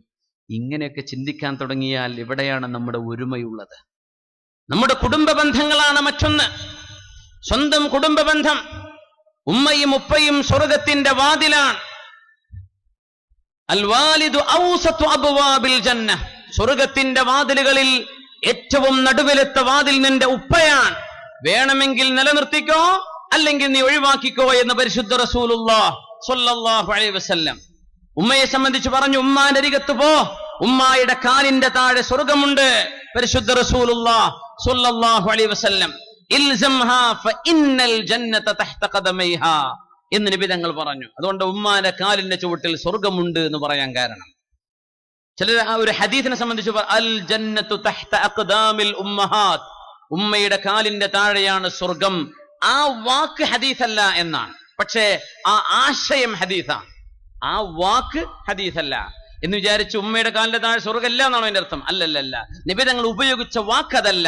ഇൽസംഹാ ഫഇന്നൽ ജന്നത തഹ്ത ഖദമൈഹാ, ഉമ്മയുടെ കാലിന്റെ താഴെ സ്വർഗമുണ്ട്. ആ ഉമ്മയും വാപ്പയും മോൻ കല്യാണം കഴിഞ്ഞാൽ മോനോട് കെഞ്ചുകയാണ്, മോനെ നീയും കുട്ടികളും ഇന്ന് ഒരു ദിവസം ഉമ്മാന്റെ ഉപ്പാന്റെയും കൂടെ ഒന്ന് താമസിക്കോ, നീ ഒന്ന് വരൂ, ഉമ്മാക്ക് നിന്നെ കാണാൻ കൊതിയായിട്ടുണ്ട്. പ്രായമായ വാപ്പയും ഉമ്മയും മക്കളോട് കെഞ്ചുകയാണ്. എങ്ങനെയാ വേണ്ടിയിരുന്നത്? ഉമ്മയെയും വാപ്പയെയും ഇടക്കിടക്ക് പോയി കണ്ടവർക്ക് ശുശ്രൂഷകളും ഖിദ്മത്തും ചെയ്തു കൊടുത്തു. ഉമ്മ, ഞാൻ ഇവിടെ നിൽക്കണോ, ഞാൻ വേറെ പോവണോ? ഉമ്മാക്ക് എന്താണ് സൗകര്യം? ഉമ്മ എന്റെ കൂടെ വരുന്നോ, ഞാൻ ഉമ്മയുടെ കൂടെ നിൽക്കണമോ എന്ന് ചോദിക്കേണ്ടതിന് പകരം ഉമ്മയും വാപ്പയും മക്കളോട് കെഞ്ചുകയാണ്, മോനെ നിന്റെ മക്കളെ കാണാൻ എനിക്ക് കൊതിയായി, മോനെ നീ എപ്പോഴാ വരിക, നീ എപ്പോഴാ നിന്റെ കുഞ്ഞുങ്ങളെ എനിക്കൊന്ന് കാണിച്ചു തരാ എന്ന് ചോദിക്കുന്ന അവസ്ഥയിലേക്ക് നമ്മുടെ കുടുംബ ബന്ധങ്ങൾ ശിഥിലമായിരിക്കുകയാണ്. കുടുംബ ബന്ധം, അയൽപക്ക ബന്ധം, നമ്മുടെ രാജ്യത്തോടുള്ള ബന്ധം, പിന്നെ നമ്മൾ ഒരു ഉമ്മത്താണെന്ന കാഴ്ചപ്പാട്. ഈ 4 ഒരുമിപ്പിക്കുന്ന ബന്ധങ്ങളിലാണ് അള്ളാഹു നമ്മെ വെച്ചിരിക്കുന്നത്. ആ ഒരുമ നമ്മുടെ ഖൽബിൽ നിന്ന് നഷ്ടപ്പെട്ടു പോയാൽ ഈ സമൂഹത്തിന് വിജയിക്കാൻ കഴിയില്ല.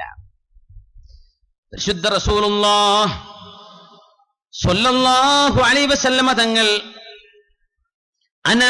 ഞാൻ എന്ന് പറയുന്ന സിദ്ധാന്തത്തിനെതിരാണ്. ഒരാളും ഞാൻ എന്ന് പറയണ്ട, നമ്മളെല്ലാവരും അങ്ങനെയാണ്. ഇന്ന് അവകാശവാദങ്ങളാണ്. അത് ഞാനാണ്, അത് എന്റെ ആൾക്കാരാണ്, അത് എന്റെ സംഘടന, അങ്ങനെയൊന്നുമില്ല. നാം മുസ്ലിം ഉമ്മത്ത്, ഈ ഉമ്മത്തിന് ഒരുമിക്കാൻ കഴിയുന്ന ആയിരക്കണക്കിന് മേഖലകളുണ്ട്. അഭിപ്രായ വ്യത്യാസങ്ങളുള്ളത് വളരെ ചെറിയ ചെറിയ വിഷയങ്ങളിൽ. ഒരുമിക്കേണ്ട നേരത്ത്, പ്രത്യേകിച്ച് നമ്മുടെ നാട്ടിലൊക്കെ നടക്കുന്ന ഈ തെരഞ്ഞെടുപ്പൊക്കെ നടക്കുന്ന സാഹചര്യം അടുത്തെത്തില്ലേ, നമ്മളങ്ങ് തമ്മിൽ തല്ലാണ്. എങ്ങനെ അതൊക്കെ പറയാണ്ടിരിക്കുക? നമ്മൾ ഇങ്ങനെ ആവേണ്ടവരാണോ? നമ്മളൊരു കലിമത്ത് തൗഹീദിന്റെ ആളുകളല്ലേ? നമ്മൾ ഒരുമിച്ച് നിൽക്കേണ്ടവരല്ലേ? പ്രത്യേകിച്ച് ഫാഷിസത്തിന്റെ കടന്നുകയറ്റം അതിശക്തമായ ഭീഷണി രാജ്യത്തിനുണ്ടാക്കുമ്പോ രാജ്യത്തിന്റെ സമാധാനത്തിന് വേണ്ടി നമ്മൾ ഒരുമിച്ച് നിൽക്കേണ്ട ആളുകളാണ്. അപ്പോഴും ഭിന്നിപ്പ്, അപ്പോഴും അങ്ങോട്ടും ഇങ്ങോട്ടും പഴിചാരലും ചീത്ത പറയലും, നമ്മൾ തമ്മിൽ തന്നെ മുസ്ലിമീങ്ങളുടെ സമ്മതിദായവകാശം എങ്ങനെ ഭിന്നിപ്പിക്കാൻ കഴിയുമെന്ന് നമ്മളിൽ ചില ആളുകൾ തന്നെ. ഇതൊക്കെ വളരെ സങ്കടകരമാണ്. വിഷമത്തോടുകൂടെ പറയാണ്, നമ്മൾ ഇങ്ങനെ നിൽക്കേണ്ട ആളുകളായിരുന്നില്ല, നമ്മൾ ഇങ്ങനെയല്ല ആവേണ്ടത്. കലിമത്ത് തൗഹീദിന്റെ പേരിലെങ്കിലും നമുക്ക് ഒന്നിക്കാൻ കഴിയണ്ടേ? ഇതുപോലെയുള്ള സാഹചര്യങ്ങളിലെങ്കിലും അറ്റ്ലീസ്റ്റ് നമ്മൾ എന്നാ പറയേണ്ടത്? നിസ്കാരത്തിൽ ഒരാൾ നിസ്കരിക്കുകയാണെങ്കിലും എന്താ പറയാ?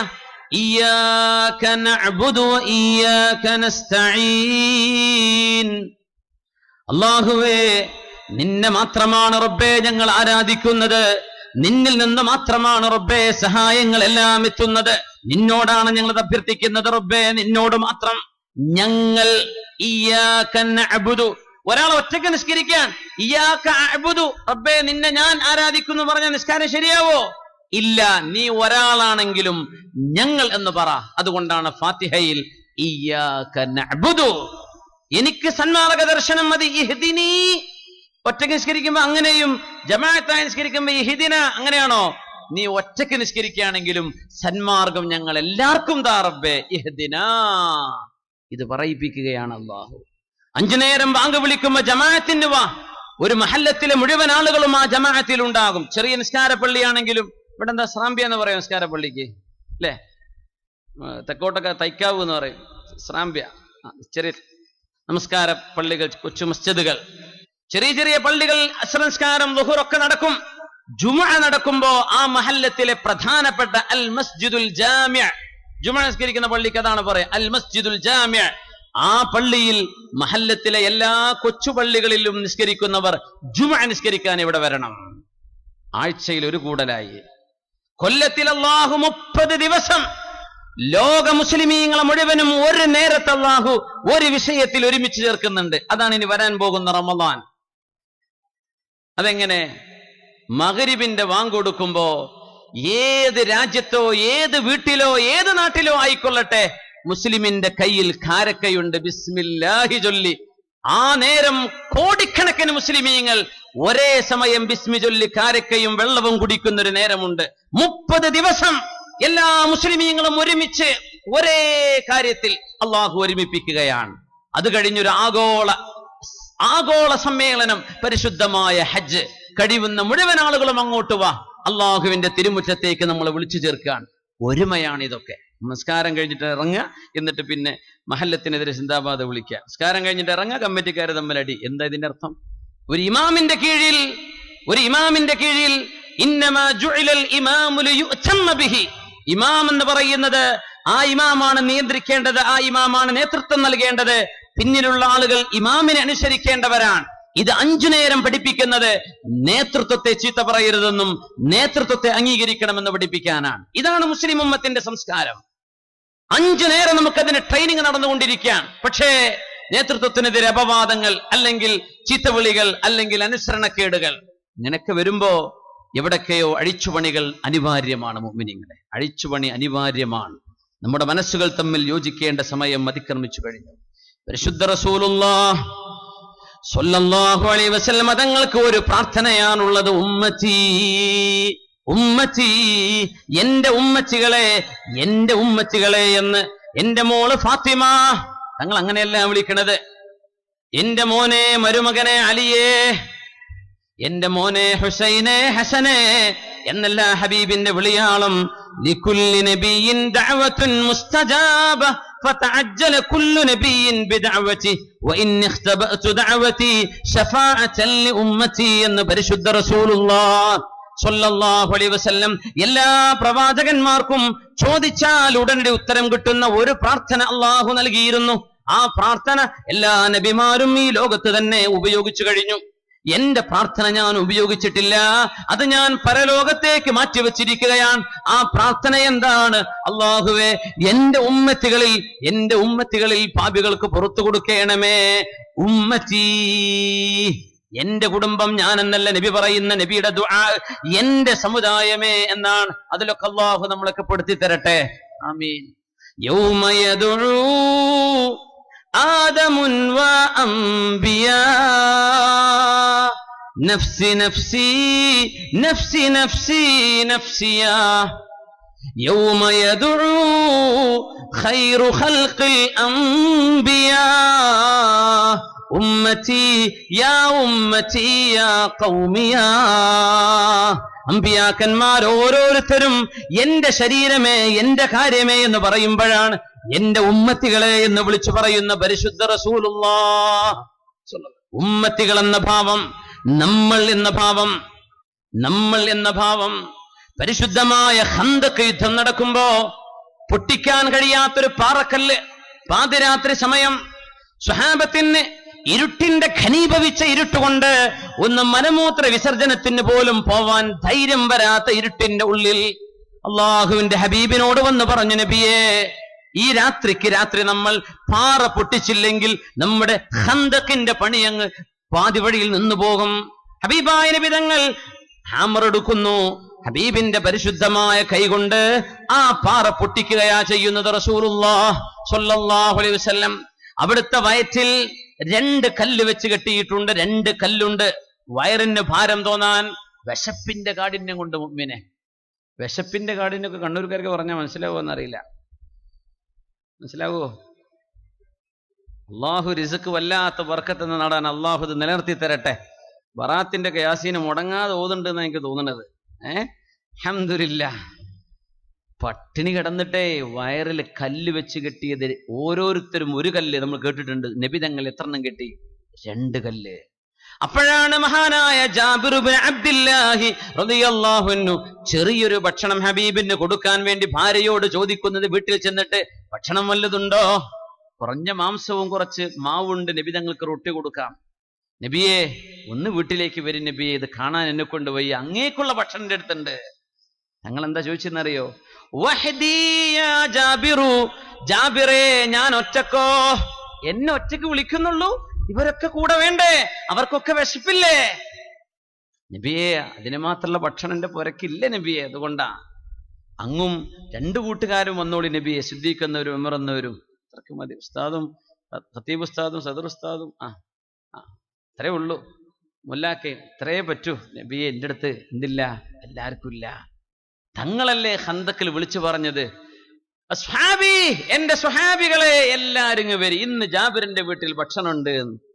സൊഫായിട്ട് 300 ആളാ ജാബിർ തങ്ങളുടെ വീട്ടിലേക്ക് വന്നത്. ഭാര്യ വിളിച്ചിരുന്നില്ലേ, എന്താ നിങ്ങൾ ചെയ്തത്, എല്ലാരോടും വരാൻ പറയേ. ഇല്ല പെണ്ണെ, ഞാൻ വിളിച്ചിട്ടില്ല, അള്ളാഹുവിന്റെ റസൂലിനോട് 2 ആളോടാ ഞാൻ പറഞ്ഞത്. പിന്നെ നബിയായിട്ട് വിളിച്ചു കൊണ്ടുവന്ന അതിന് പരിഹാരം തങ്ങൾ ചെയ്യും. അങ്ങനെയാണ് ഭക്ഷണം വർദ്ധിച്ച മുഅ്ജിസത്ത് അവിടെ ഉണ്ടായത്. എല്ലാരും ഭക്ഷണം കഴിച്ചു, ഭക്ഷണം ബാക്കിയായി. എന്താ നബിയുടെ നിലപാട്? വഹ്ദീ യാ ജാബിറു, ജാബിറെ, ഞാൻ ഒറ്റക്കോ? അല്ല, നമ്മളെല്ലാവരും. ഇതാണ് ഹബീബിന്റെ കാഴ്ചപ്പാട് സ്വല്ലല്ലാഹു അലൈഹി വസല്ലം. നമ്മൾ ഒരുമിച്ച് എന്ന കാഴ്ചപ്പാട്. അഭിപ്രായ വ്യത്യാസം ലോകത്തെവിടെ ഇല്ലാത്തത്? ഏത് മഹല്ലിലും ഈ ഇരിക്കുന്ന 10 ആളിൽ 10 ആൾക്കും 10 അഭിപ്രായങ്ങൾ ഉണ്ടാവും അല്ലേ? എല്ലാവർക്കും സുസമ്മതനായ ഒരാൾ ലോകത്തുണ്ടാവില്ല, അങ്ങനല്ലേ? എന്നാൽ അള്ളാഹുവിന്റെ ദീനിന് വേണ്ടി ഒരുമിക്കേണ്ട എല്ലാ മേഖലകളിലും എല്ലാ അഭിപ്രായ വ്യത്യാസങ്ങളും മറന്ന് ഒരുമിക്കേണ്ടവരാണ് നമ്മൾ. വഹ്ദ ഈ ഉമ്മത്തിന്റെ സ്വഭാവമാണ്. അല്ലാഹു തആല നമ്മുടെ ഖൽബുകളിൽ ആ ഒരുമ അല്ലാഹു നൽകട്ടെ. ഈ ഉമ്മത്തിന് കെട്ടുടപ്പോടുകൂടെ അല്ലാഹു നിലനിർത്തി തരട്ടെ. ആമീൻ യാ റബ്ബൽ ആലമീൻ. ഇനി നമുക്ക് ആവശ്യം അൽ അമൽ, അല്ലാഹുവിലുള്ള പ്രതീക്ഷയാണ്. പ്രതീക്ഷ വേണം. നമ്മൾ അധ്വാനിക്കുന്നു, നമ്മൾ ഒരുമിച്ച് നിൽക്കുന്നു, നമ്മുടെ കുടുംബം, നമ്മുടെ അയൽപക്കം, നമ്മുടെ രാജ്യം, അതുപോലെ തന്നെ നമ്മൾ എന്ന ഉമ്മത്തെന്ന ഭാവന, ഇതോടുകൂടെ നമ്മൾ നല്ല പ്രതീക്ഷയിൽ മുന്നോട്ട് നീങ്ങുക. അല്ലാഹു തആല നമ്മുടെ പ്രതീക്ഷകളെ അല്ലാഹു തആല സഫലമാക്കി തരട്ടെ. ആമീൻ യാ റബ്ബൽ ആലമീൻ. യൂറോപ്യൻ രാജ്യങ്ങൾക്ക് യൂണിയൻ ഉണ്ട്, യൂറോപ്യൻ രാജ്യങ്ങൾക്ക് സിംഗിൾ കറൻസി ഉണ്ട്, യൂറോ. അവരുടെ സിംഗിൾ മാർക്കറ്റ് ഉണ്ട്, ഗ്ലോബൽ മാർക്കറ്റ് ഉണ്ട് യൂറോപ്പിന്. സിംഗിൾ വിസയുണ്ട് അവർക്ക്. ഒരു വിസ എടുത്താൽ ഒരുപാട് രാജ്യങ്ങൾ, യൂറോപ്പ് രാജ്യങ്ങൾ സന്ദർശിച്ചു വരാം. മുസ്ലിം രാജ്യങ്ങൾക്ക് അതൊന്നുണ്ടോ? ഇതൊരു വിഷയമാണ്. നമുക്കൊരു കറൻസി ആവാൻ പറ്റുന്നുണ്ടോ? നമുക്ക് ഇങ്ങനൊന്ന് ഒരുമിക്കാൻ പറ്റുന്നുണ്ടോ? ഇതൊരു വല്ലാത്ത വിഷയമാണ്. രാഷ്ട്രതന്ത്രജ്ഞന്മാരും രാഷ്ട്രമീമാംസകരും രാജ്യത്തിന്റെ നേതാക്കന്മാരും ഒരുമിച്ചിരുന്ന് ഈ ഉമ്മത്തിന്റെ അപജയത്തിന് പരിഹാരം കാണേണ്ട സമയം അതിക്രമിച്ചിരിക്കുകയാണ്. അല്ലാഹു ഉമ്മത്തിന് വഹ്ദത്ത് തരട്ടെ. ആമീൻ യാ റബ്ബൽ ആലമീൻ. ഈ ഉമ്മത്തെ പ്രതീക്ഷ നൽകുന്ന ഈ ദീൻ പ്രതീക്ഷ നൽകുന്ന ദീനാണ്. അല്ലാഹുവിൽ വലിയ പ്രതീക്ഷയാണ് നൽകുന്നത്, വലിയ പ്രതീക്ഷയാണ്. നമ്മൾ ഒരിക്കലും എന്ത് ചെയ്യരുത്, പ്രതീക്ഷ നഷ്ടപ്പെടും. ഇനി ഖിയാമത്ത് നാളായില്ലേ, ഇനി കുറെ കള്ളുടിയന്മാരെ ഉണ്ടാവുള്ളൂ, നോക്കിയിട്ട് കാര്യമില്ല. അങ്ങനെയല്ല. ഖിയാമത്ത് നാളായോ ഇല്ലെന്ന് പാര പറഞ്ഞത് അതിന്റെ അല്ലേ, ഫീമ അൻത മിൻ ദിക്റാഹ, നബിയെ നിങ്ങൾക്ക് അതിന്റെ ഡേറ്റ് അറിയില്ല നബിയെ, അത് അള്ളാഹുവിനെ അറിയുള്ളൂ. പിന്നെ നമ്മൾ എങ്ങനെ കണക്കാക്കാം? ഖിയാമത്ത് നാൾ ആവും, അത് അള്ളാഹുവിന്റെ ഖളാ പോലെ നടക്കും. പക്ഷേ ഇനിയിപ്പോ ഇവിടെ നിന്ന് അങ്ങനെയൊക്കെ ഉണ്ടാവുള്ളൂ, ഇനിയുള്ള കാലം ഇനി അങ്ങനെ, അതുകൊണ്ട് ഇനി നോക്കിയിട്ട് കാര്യമില്ല. അങ്ങനെയല്ല. നമ്മുടെ ചെറുപ്പക്കാരെ നന്നാക്കണം. സങ്കടപ്പെട്ട് വാപ്പമാര് വന്ന് ദുആരക്കാൻ വേണ്ടി പറയാണ്, എന്റെ മോൻ കള്ളുകുടിയനായി പോയിട്ടുണ്ട് ഉസ്താദെ, ദുആരക്കാൻ വേണ്ടി പറയണമെന്ന്. യാ അല്ലാഹ്, എന്റെ മുഅ്മിനെ, എവിടെ എത്തിപ്പോയി ഉമ്മത്തിന്റെ അവസ്ഥ? ഒരു വാപ്പയുടെ വിലാപമാണ്, എന്റെ മകൻ കള്ളുകുടി നിർത്തിയൊന്ന് നല്ല മോനാവാൻ ദുആ ചെയ്യണേ. അല്ലാഹു തആല മക്കളെ നന്നാക്കി കൊടുക്കട്ടെ.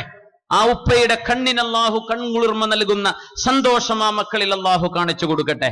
ചെറിയ കുഞ്ഞായി പോറ്റി വളർത്തിണ്ടാക്കിയ മോനാണിത്. 10-18 വയസ്സാകുമ്പോഴേ രാത്രി 4 കാലിൽ വീട്ടിലേക്ക് കടന്നു വരുന്നത്. അല്ലാഹുവേ, എങ്ങനെയാ നമ്മുടെ ഉമ്മത്തിന്റെ അവസ്ഥ? ഇങ്ങനെ പോയാൽ എന്താകും? അവരെ നന്നാക്കിയെടുക്കാൻ കഴിയും, നന്നാക്കാൻ കഴിയും തീർച്ചയായും. മുത്തുനബിയോടല്ലേ വന്ന് പറഞ്ഞത്, നബിയെ എനിക്ക് വ്യഭിചാരം ഒഴിച്ച് ബാക്കിയെല്ലാം എനിക്ക് ക്ലിയർ ആ നബിയെ, അതെനിക്ക് ഒഴിവാക്കാൻ പറ്റൂല, വല്ല പരിഹാരമുണ്ടോ? ഹബീബിനോടാ വന്ന് പറഞ്ഞത് സ്വല്ലല്ലാഹു അലൈഹി വസല്ലം. നമ്മൾ ചിന്തിക്കാറുണ്ട്, നാട്ടിലെ ഒരു ഉസ്താദിനോട് പോയിട്ട് പറയാ ഒരാൾക്ക് ധൈര്യം വരും. ഇങ്ങനെ മുത്തുനബിയോട് ചെന്ന് പറഞ്ഞു, നബിയെ ഇസ്ലാം കാര്യം 5 ഞാൻ ചെയ്തോളാം, ഈമാൻ കാര്യം 6 എനിക്ക് ക്ലിയറാണ്, അള്ളാഹു പറഞ്ഞതെല്ലാം ഞാൻ ചെയ്തോളാം, അള്ളാഹ് ഒഴിവാക്കാൻ പറഞ്ഞ എല്ലാം ഞാൻ ഒഴിവാക്കും, പക്ഷെ കാണാൻ ചുരുക്കുള്ള വെമ്പിള്ളേരെ കണ്ടാൽ ഞാൻ പിന്നാലെ പോയി ഇതെന്റെ ഒരു വീക്ക്നെസ് ആണ്, അതിന് വല്ല ഇളവുണ്ടോ? മുത്തുനബി തങ്ങളോട് വന്ന് ചോദിച്ചു. നബി തങ്ങൾ എന്ത് ചെയ്തു എന്നാ? അടുത്തേക്ക് ഇരിക്കാൻ വേണ്ടി പറഞ്ഞു. ചെറുപ്പക്കാരന്റെ നെഞ്ചത്തെ ഹബീബിന്റെ കൈവച്ചു. ഇലക്ട്രിക് പാസ്, ഇലക്ട്രോ മാഗ്നറ്റിക് സിഗ്നലുകൾ കൈമാറുകയാണ്. ഹബീബായ നബി തങ്ങളുടെ നൂറാനിയത്തിന്റെ പ്രകാശത്തിന്റെ സിഗ്നലുകൾ, വേവുകൾ കടക്കുകയാണ്. ആ നെഞ്ചിൽ കൈവച്ചുകൊണ്ട് പറഞ്ഞു, അല്ലാഹുമ്മ തുഹ്ഹിർ ഖൽബഹ്, റബ്ബേ ഈ ചെറുപ്പക്കാരന്റെ മനസ്സ് നന്നാക്കി കൊടുക്കല്ല, വഗ്ഫിർ ദംബഹു, അവന്റെ തെറ്റുകൾ നീ പുറത്തു കൊടുക്കണേ പടച്ചവനെ. എഴുന്നേറ്റു എന്ന് പറഞ്ഞു. നബിയെ, ഞാനിവിടെ വരുമ്പോ എനിക്ക് ഏറ്റവും ഇഷ്ടമായിരുന്ന ഒരു തെറ്റ്, ഞാനിവിടെ ഇറങ്ങിപ്പോകുമ്പോ എനിക്ക് ഏറ്റവും വെറുപ്പുള്ളതാണ് നബിയെ എന്ന് ഹബീബിനോട് പറഞ്ഞിട്ട് ആ ചെറുപ്പക്കാരൻ ഇവിടെ ഇറങ്ങിപ്പോകുന്നത്. അതാണ് റസൂലുള്ളാഹി സ്വല്ലല്ലാഹു അലൈഹി വസല്ലം. ഇറങ്ങിപ്പോ ഇവിടെ നിന്ന് തങ്ങൾ പറയാ, അങ്ങനെയാണോ പറഞ്ഞത്? നബിക്കാനെ പറഞ്ഞൂടെ? സ്വഹാബത്തിന്റെ മുമ്പിലാണ് ഈ ചോദ്യം വരുന്നത്. ഇത്രയും അള്ളാഹു ഗൗരവമായി പറഞ്ഞ വിഷയം നിനക്ക് മാത്രോ? എന്താ നിന്റെ കുഴപ്പം? നമ്മളൊക്കെ അങ്ങനെയല്ലേ ചിന്തിക്കുക. ഹബീബല്ല, അതിനെ പോസിറ്റീവായിട്ട് എടുക്കുക. ഇവനെ നന്നാക്കി എടുക്കാൻ പറ്റും. ഇജാബിയ, അതിനാണ് പോസിറ്റീവ് തിങ്കിങ്.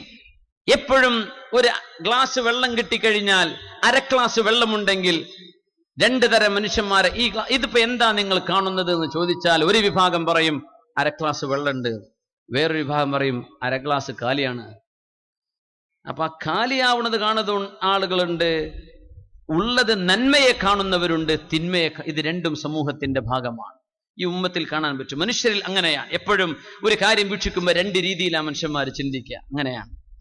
ഈജാബിയ, ഏറ്റവും കൂടുതൽ പ്രതീക്ഷകൾ നൽകുന്ന ആയത്തുകൾ വിശുദ്ധമായ ഖുർആനിലെ 60ഓളം ആയത്തുകൾ അല്ലാഹു പ്രതീക്ഷ നൽകുന്ന ആയത്തുകളാണ്. ബുഷ്റ, സന്തോഷവാർത്തയാണ്. ബഷർ, ബഷരിയ, മനുഷ്യ സമൂഹത്തിന് അറബിയിൽ പറയുന്ന പേരെന്താ? ബശരിയ, ബഷർ. മനുഷ്യൻ എന്ന വാക്ക് ബഷർ. ബഷർ എന്നത് ബിഷറിൽ നിന്നാണത്രേ. സന്തോഷമുണ്ടാവുന്നത്, സന്തുഷ്ടമായ കാര്യം കേൾക്കുന്നത്, പ്രതീക്ഷയുണ്ടാകുന്നത്. പ്രതീക്ഷയുണ്ടെങ്കിലേ ജീവിക്കാൻ കഴിയൂ. അലി റളിയല്ലാഹു അൻഹു പറയുമായിരുന്നു, ഞാൻ പ്രതീക്ഷയിലാ ജീവിക്കുന്നത്. ആ പ്രതീക്ഷിച്ചത് നടന്നില്ലെങ്കിൽ നടന്നില്ല എന്നല്ലേ ഉള്ളൂ. അത്രയും കാലം ഞാൻ പ്രതീക്ഷയിൽ ജീവിച്ചല്ലോ, നടന്നു കിട്ടിയാൽ അൽഹംദുലില്ലാ. എന്നാലും ഞാൻ പ്രതീക്ഷയിലാണ് ഉണ്ടാവുക, അള്ളാഹു വിജയം തരുമെന്ന പ്രതീക്ഷ. ശുദ്ധ ഖുർആൻ സന്തോഷ വാർത്ത നൽകുന്നത് മുഴുവനും മക്കളെ കൊടുക്കുമ്പോഴാണ്. ഖുർആന്റെ പ്രയോഗം നോക്കുന്ന ഒരു അത്ഭുതകരമായ ഒരു പ്രയോഗം വരാനിരിക്കുകയാണ്. സമയം വൈകണ്ട.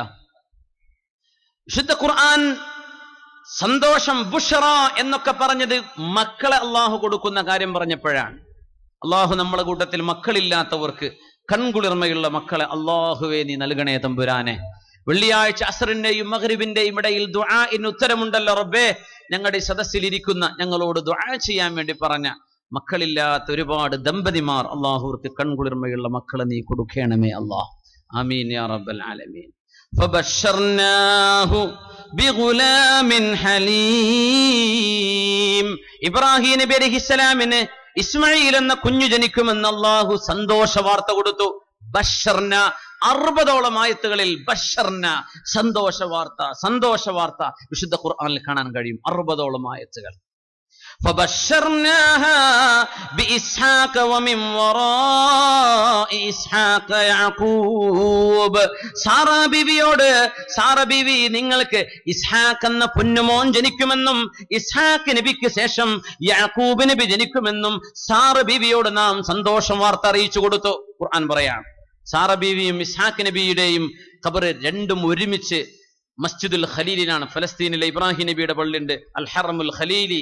ഇബ്രാഹിം നബിയുടെ പള്ളിയുണ്ട്, ഇബ്രാഹിം നബിയുടെ ഖബറുണ്ട് അവിടെ. തൊട്ടിപ്പുറത്ത് ഇസ്ഹാഖ് നബി അലൈഹിസ്സലാം, ഇവിടെ സാറാ ബീവി റളിയല്ലാഹു അൻഹ, പിന്നെ ഇസ്ഹാഖ് നബി അലൈഹിസ്സലാമിന്റെ ഭാര്യ. അങ്ങനെ 3 ഖബറുകൾ ഒരുമിച്ചാണ്. ആ പരിശുദ്ധമായ പള്ളിയുടെ അകത്താണ് അവിടെ ഉള്ളത്, ഫലസ്തീനിലെ ഹിബ്രോണിൽ, ഇസ്രായേലിന്റെ ഭാഗമാണ്. ഇസ്ഹാഖ് നബിയെ കൊടുക്കുന്നും യാക്കൂബ് നബിയെ കൊടുക്കുമെന്നും സന്തോഷ വാർത്ത അറിയിച്ചു കൊടുത്തു. യഹ്യാ നബി എന്ന കുഞ്ഞിനെ തരുമെന്ന് സക്കരിയ നബിയെ നിങ്ങൾക്ക് നാം സന്തോഷ വാർത്ത തരുന്നു. മക്കളെ കൊടുക്കുമ്പോൾ പറഞ്ഞു സന്തോഷ വാർത്ത. യാ മറിയമേ ഇന്നാ നുബശ്ശിറുകി ബിഗുലാമിൻ ഇസ്മുഹുൽ മസീഹു ഈസ ഇബ്നു മറിയം. മറിയമേ നിങ്ങൾക്ക് ഈസ ഇബ്നു മറിയം എന്നൊരു കുഞ്ഞ് ജനിക്കാൻ പോകുന്നു, മസീഹ്, മസായ ആയ. ഇങ്ങനെയൊക്കെ മക്കളെ കൊടുക്കുമ്പോഴാണ് യൂസുഫ് നബിയെ കിണറ്റിൽ നിന്ന് കിട്ടിയപ്പോ എന്താ പറഞ്ഞത്? യാ ബുഷ്റാ ഹാദാ ഗുലാം, സന്തോഷമേ ഒരു കുഞ്ഞിതാ കിടക്കുന്നു ബക്കറ്റിൽ എന്ന്. പക്ഷേ ഈ ഉമ്മത്തിനോട് സന്തോഷം പറഞ്ഞത് മുത്തുനബിയെ തന്നപ്പോഴാണ്. എല്ലാ അമ്പിയാക്കന്മാർക്കും സന്തോഷം കൊടുത്തത് അവർക്ക് മക്കളെ കൊടുത്തപ്പോഴാ. നമുക്ക് അല്ലാഹു സന്തോഷമായി തന്നത് ആരെ തന്നപ്പോഴാ? റസൂലുള്ളാഹി സ്വല്ലല്ലാഹു അലൈഹി വസല്ലം നബിതങ്ങളെ തന്നപ്പോഴാ നമുക്ക് സന്തോഷ വാർത്തയായത്. ബാക്കിയൊക്കെ മുൻകാല അമ്പിയാക്കന്മാർക്കാണ്. നമ്മുടെ സന്തോഷ വാർത്ത ബിസ്മില്ലാഹിർ റഹ്മാനിർ റഹീം. ഇന്നാ അർസൽനാക ബിൽ ഹഖ് ബശീറൻ വനദീറാ. നബിയെ, അങ്ങാണ് ഈ ഉമ്മത്തിന്റെ സന്തോഷ വാർത്ത, അങ്ങാണ് ഈ ഉമ്മത്തിന് സന്തോഷ വാർത്ത നൽകുന്നവർ, അങ്ങാണ് താക്കീതുകാർ. റസൂലിനെ പറഞ്ഞപ്പോഴാ നമുക്ക് സന്തോഷ വാർത്ത തന്നത്. നമ്മുടെ നബി, നമുക്ക് പ്രതീക്ഷ നൽകിയ നബിയാണ് റസൂലുള്ളാഹി സ്വല്ലല്ലാഹു അലൈഹി വസല്ലം. ഏറ്റവും പ്രയാസകരമായ രംഗങ്ങളിൽ സന്തോഷ വാർത്തകൾ. ഖദീജ റളിയല്ലാഹു അൻഹ ഹബീബിന്റെ കൂടെ 25 വർഷം കഴിഞ്ഞ് 65 വയസ്സിൽ വഫാത്താകുന്ന ഖദീജ റളിയല്ലാഹു അൻഹ വഫാത്താകാൻ പോകുമ്പോഴാണ് ജിബ്രീൽ അലൈഹിസ്സലാത്തു വസ്സലാം വന്ന് ഹബീബിനോട് പറയുന്നത്, നബിയേ, അങ്ങയുടെ പ്രിയപ്പെട്ട ഭാര്യ ഖദീജ ബിവിയോട് പറയണം, ബശ്ശിർ ഖദീജ ബിഖസ്റിൻ മിൻ ഖസബിൻ ഫിൽ ജന്ന. ഖദീജ ബീവിക്ക് പ്രത്യേകമായൊരു ഭവനം സ്വർഗത്തിൽ അല്ലാഹു ഒരുക്കി വെച്ചിട്ടുണ്ടെന്ന് ഖദീജ ബീവിയോട് പറയണം നബിയേ. എപ്പോഴാണ്? മുത്തുനബി തങ്ങളുടെ സങ്കടത്തിന്റെ വർഷമെന്ന് പറഞ്ഞ ആമുൽ ഹുസനിൽ ഖദീജ ബീവിക്ക് സന്തോഷ വാർത്ത. വഫാത്താവാൻ സ്വർഗമുണ്ട് ഖദീജ ബീവി. അല്ലാഹു നമ്മുടെ ഉമ്മമാർക്കും നമുക്കൊക്കെ അല്ലാഹു ആ സ്വർഗത്തിലെത്താൻ ഭാഗ്യം തരട്ടെ. ആമീൻ. വിഷമസന്ധിയിൽ ഭർത്താവിന്റെ കൂടെ നിന്നവരാ ഖദീജ റളിയല്ലാഹു അൻഹ. സുഖണ്ടാവുമ്പോ ഏത് പെണ്ണുങ്ങളും ഭർത്താവിന്റെ കൂടെ നിൽക്കും. ഗൾഫിൽ നിന്നൊക്കെ അതായത് പോരാത്തത് എന്തേ? ഉറങ്ങാൻ പറ്റുന്ന സുഖം അത് ഗൾഫിലേ നടക്കുള്ളൂ, ഇവിടെ ഉറങ്ങാൻ പറ്റൂലല്ലോ. രാവിലെ കോളിംഗ് ബെല്ലായില്ലേ. അപ്പോ കഷ്ടപ്പാടുള്ള നേരത്ത് ഒപ്പം നിൽക്കുമെന്നാ കിട്ടേണ്ടത്. ഭർത്താവിന്റെ ജോലി അങ്ങ് പോയി നാട്ടിലേക്ക് വന്നു, എന്നെ പിരിച്ചു വിട്ടതാ മോളെ എന്ന് ഇവിടെ വന്നിട്ടേ പറയാൻ പാടുള്ളൂ. എൻ്റെ ഇടക്ക് പറഞ്ഞ നാട്ടിൽ സ്വീകരിക്കുക, എയർപോർട്ടിൽ വരെ വണ്ടി അയക്കൂല. അതുകൊണ്ട് അങ്ങനെയാണ് അവസ്ഥ അല്ലേ. കഷ്ടപ്പാടിൽ കൂടെ നിൽക്കാൻ നബിതങ്ങൾ പനി പിടിച്ച് വിറച്ചു വരുമ്പോഴാ മുത്ത് നബിയെ അള്ളാഹു നിങ്ങളെ കൈവടിയില്ല കേട്ടോ എന്ന് സന്തോഷം കൊടുത്ത മഹതിയാണ് ഖദീജ റളിയല്ലാഹു അൻഹ. ഹബീബായ റസൂലുള്ളാഹി സ്വല്ലല്ലാഹു അലൈഹി വസല്ലം തങ്ങൾക്ക് ത്വായിഫിൽ നിന്ന് കല്ലേറുണ്ടായപ്പോ പ്രിയപ്പെട്ട പിതാവിന്റെ ജ്യേഷ്ഠൻ അബൂ ത്വാലിബ് എന്നവർ മുസ്ലിമായില്ല. പക്ഷേ ഉപ്പായുടെ സ്ഥാനത്ത് നിന്ന് സംരക്ഷണം കൊടുത്ത അബൂ ത്വാലിബ് വഫാത്തായ വർഷം, ഖദീജ ബീവി റളിയല്ലാഹു അൻഹ വഫാത്തായ വർഷം അള്ളാഹു സന്തോഷം കൊടുക്കാൻ ഇസ്റാ വൽ മിഅ്റാജ്, ഇസ്റാ മിഅ്റാജ് നടന്നത് അപ്പോഴാണ്. മക്കയിൽ നിന്ന് മദീനയിലേക്കുള്ള ഹിജറ കൊടുത്തത് അപ്പോഴാണ്. മദീനയിൽ കാലുകുത്തിയതും ഇസ്ലാമിന്റെ വിജയമായിരുന്നു. കഷ്ടപ്പാടിന്റെ സമയം അള്ളാഹു പ്രതീക്ഷ കൊടുക്കാൻ. നമ്മളിപ്പോ ഈ ഉമ്മത്ത് ഖനീഭവിച്ച ഇരുട്ടിലാണ് നമ്മളുള്ളത്. അള്ളാഹു തആല വളരെ പെട്ടെന്ന് ഈ ഉമ്മത്തിന് നല്ല വിജയത്തിന്റെ ഒരു പ്രഭാതം തരാൻ സമയമായിരിക്കുകയാണ്. അള്ളാഹു അത് തരട്ടെ എന്ന് നമുക്ക് ദുആ ചെയ്യാം. ജാബിർ ഇബ്നു അബ്ദുല്ലാഹി റളിയല്ലാഹു തആല അൻഹുവിനോട് അല്ലാഹുവിന്റെ റസൂൽ പറഞ്ഞു, ജാബിർ തങ്ങളുടെ വാപ്പ അബ്ദുല്ലാഹി ഇബ്നു ഹറാം എന്നവരെ ശത്രുക്കൾ കൈകാലുകൾ മുറിച്ച്, മൂക്ക് മുറിച്ചെടുത്ത്, കണ്ണ് ചുഴിഞ്ഞെടുത്ത്, ചെവി അരിഞ്ഞെടുത്ത് യുദ്ധക്കളത്തിൽ ശരീരമാസകലം ഛിന്ന ഭിന്നമായി കിടന്നപ്പോഴാണ് ജാബിർ റളിയല്ലാഹു അൻഹു വിളിച്ചിട്ട് പറഞ്ഞത്, ജാബിറേ അബ്ശിർ യാ ജാബിർ, വാപ്പയുടെ കോലം കണ്ട് വാപ്പയെ ശത്രുക്കൾ ഇഞ്ചിഞ്ചായി കഷ്ണം കഷ്ണമായി വെട്ടി നുറുക്കിയത് കാണുമ്പോ ജാബിറേ അള്ളാഹുവിൽ നിന്ന് പ്രതീക്ഷ വെടിയല്ല ജാബിറേ, അബ്ശിർ യാ ജാബിർ. വാപ്പയെ കാണിച്ചു കൊടുത്ത് പറഞ്ഞു, ജാബിറേ നിങ്ങൾ സന്തോഷിക്കണം ജാബിറേ, മാ കല്ലമല്ലാഹു അഹദൻ ഇല്ലാ മിൻ വറാഇ ഹിജാബ് വകല്ലമ അബാക കിഫാഹാ. അള്ളാഹു ഏതൊരു മനുഷ്യനോടും ഒരു മറക്ക് പിന്നിൽ നിന്നാണ് സംസാരിക്കുന്നതെങ്കിൽ നിങ്ങളുടെ ഉപ്പ അബ്ദുല്ലാഹി ഇബ്നു ഹറാം എന്നവരോട് ഒരു മറയുമില്ലാതെ ഡയറക്റ്റ് അള്ളാഹു സംസാരിച്ചിരിക്കുന്നു എന്ന് വാപ്പയെ കുറിച്ച് സന്തോഷം പറഞ്ഞു കൊടുത്തു പരിശുദ്ധ റസൂലുള്ളാഹി സ്വല്ലല്ലാഹു അലൈഹി വസല്ലം. കതബ അലാ നഫ്സിഹി റഹ്മ, കരുണയാണ് അള്ളാഹുവിന്റെ കരുണ. അദി ഇബ്നു ഹാത്തിം എന്ന ആള് നബിതങ്ങളുടെ മുമ്പിലേക്ക് വരുന്നു. അദ്ദേഹം വലിയ മുതലാളിയാണ്. വന്നപ്പോ മുസ്ലിമീങ്ങളെ കണ്ടപ്പോഴവിടെ പിഞ്ഞിപ്പറഞ്ഞു നിൽക്കുന്ന പായ നബിതങ്ങളുടെ തലയണയാണെങ്കിൽ അതിന്റെ ഉള്ളിൽ ഈത്തപ്പനയുടെ നാരുകളായിരുന്നു. ഈത്തപ്പനയുടെ ഓല വെച്ചതാണ് നബിയുടെ തലയണ. എന്തായിരിക്കും അതിന്റെ സോഫ്റ്റ്നെസ് എന്ന് ആലോചിച്ച് നോക്കി. നബിതങ്ങളുടെ പാത്രങ്ങൾ നിലവാരം. അന്ന് കിസ്റ കൈസർമാർ അവര് വലിയ ആഡംബരത്തിൽ ജീവിച്ചവരാ. ഇതൊക്കെ കണ്ടപ്പോഴേ അദി ഇബ്നു ഹാത്തിം എന്നവർക്ക് മുസ്ലിമാവാൻ തോന്നിയില്ല. ഈ പാവപ്പെട്ടവരുടെ കൂടെ ഞാൻ കൂടുന്നത് എന്ന് പറഞ്ഞപ്പോ നബി ഒരു 3 വാക്കാ കൊടുത്തത്. ആ വാക്ക് കേട്ടതിൽ പിന്നെ അഷ്ഹദു അല്ലാ ഇലാഹ ഇല്ലല്ലാഹ് വ അഷ്ഹദു അന്ന മുഹമ്മദുർ റസൂലുള്ളാഹ്. നബി തങ്ങൾ ചോദിച്ചു, അദി ഇബ്നു ഹാത്തിമേ, നിങ്ങൾക്ക് ഞങ്ങളെ കാണുമ്പോ ഞങ്ങളുടെ കയ്യിൽ പൈസ ഇല്ല എന്ന് തോന്നുമ്പോഴാണോ നിങ്ങൾക്ക് മുസ്ലിമാവാൻ തോന്നാത്തത്? ഞങ്ങളുടെ കയ്യിൽ ആഡംബരമില്ലെന്ന് കണ്ടിട്ടാണോ? ഞങ്ങളുടെ കയ്യിൽ ഭൗതികമായ സാഹചര്യങ്ങളില്ലെന്ന് കണ്ടിട്ടാണോ? ഞങ്ങളുടെ കയ്യിൽ ദുന്യാവില്ലെന്ന് കണ്ടിട്ടാണോ അദി ഇബ്നു ഹാത്തിമേ നിങ്ങൾ മുസ്ലിം ആവാതെ പിന്മാറുന്നതെങ്കിൽ ഞാൻ ചോദിക്കട്ടെയോ, അദി ഇബ്നു ഹാത്തിമേ നിങ്ങൾ ഹീറ എന്ന് പറഞ്ഞ പ്രദേശം കണ്ടിട്ടുണ്ടോ? ഹീറ ഞാൻ കണ്ടിട്ടില്ല, കേട്ടിട്ടുണ്ട്. ഇറാഖിലെ ബഗ്ദാദിന്റെയും പേർഷ്യയുടെയും പരിസര ഭാഗത്ത് കിടക്കുന്ന ഹീറയെ നിങ്ങൾ കേട്ടിട്ടുണ്ടോ? കേട്ടിട്ടുണ്ട് നബിയെ. എന്നാൽ കേൾക്കണമോ, ഹീറയിൽ നിന്ന് ഒരു പെണ്ണ് ഒറ്റയ്ക്ക് യാത്ര ചെയ്തു വരും ഹജ്ജ് നിർവഹിക്കാൻ വേണ്ടി. പരിശുദ്ധ മക്കായിലേക്ക് ഒറ്റക്കൊരു പെണ്ണ് വരും. അദിയേ, ആരും അവളെ കണ്ണു വെക്കില്ല, ആരും അവളെ തട്ടിക്കൊണ്ടുപോവില്ല, ആരും അവളെ അപമാനപ്പെടുത്തുകയില്ല. തന്റെ ഒട്ടകത്തിന്റെ കയറ് പിടിച്ച് ഒരു മുസ്ലിമത്തായ പെണ്ണിന് അന്തസ്സോടെ നടക്കാൻ കഴിയുന്ന ഒരു കാലം വരാൻ പോകുന്നുണ്ട് അദിയേ എന്ന് അദി റളിയല്ലാഹു അൻഹുവിനോട് പിന്നെ പറഞ്ഞു, അദിയേ ഞാൻ ചോദിക്കട്ടെയോ, നിനക്ക് കിസ്റയെ കണ്ടിട്ടുണ്ടോ? കണ്ടിട്ടില്ല, കേട്ടിട്ടുണ്ട്. പേർഷ്യൻ സാമ്രാജ്യത്തിന്റെ അധിപൻ കിസ്റ ഇബ്നു ഹുർമുസിനെ കേട്ടിട്ടുണ്ടോ?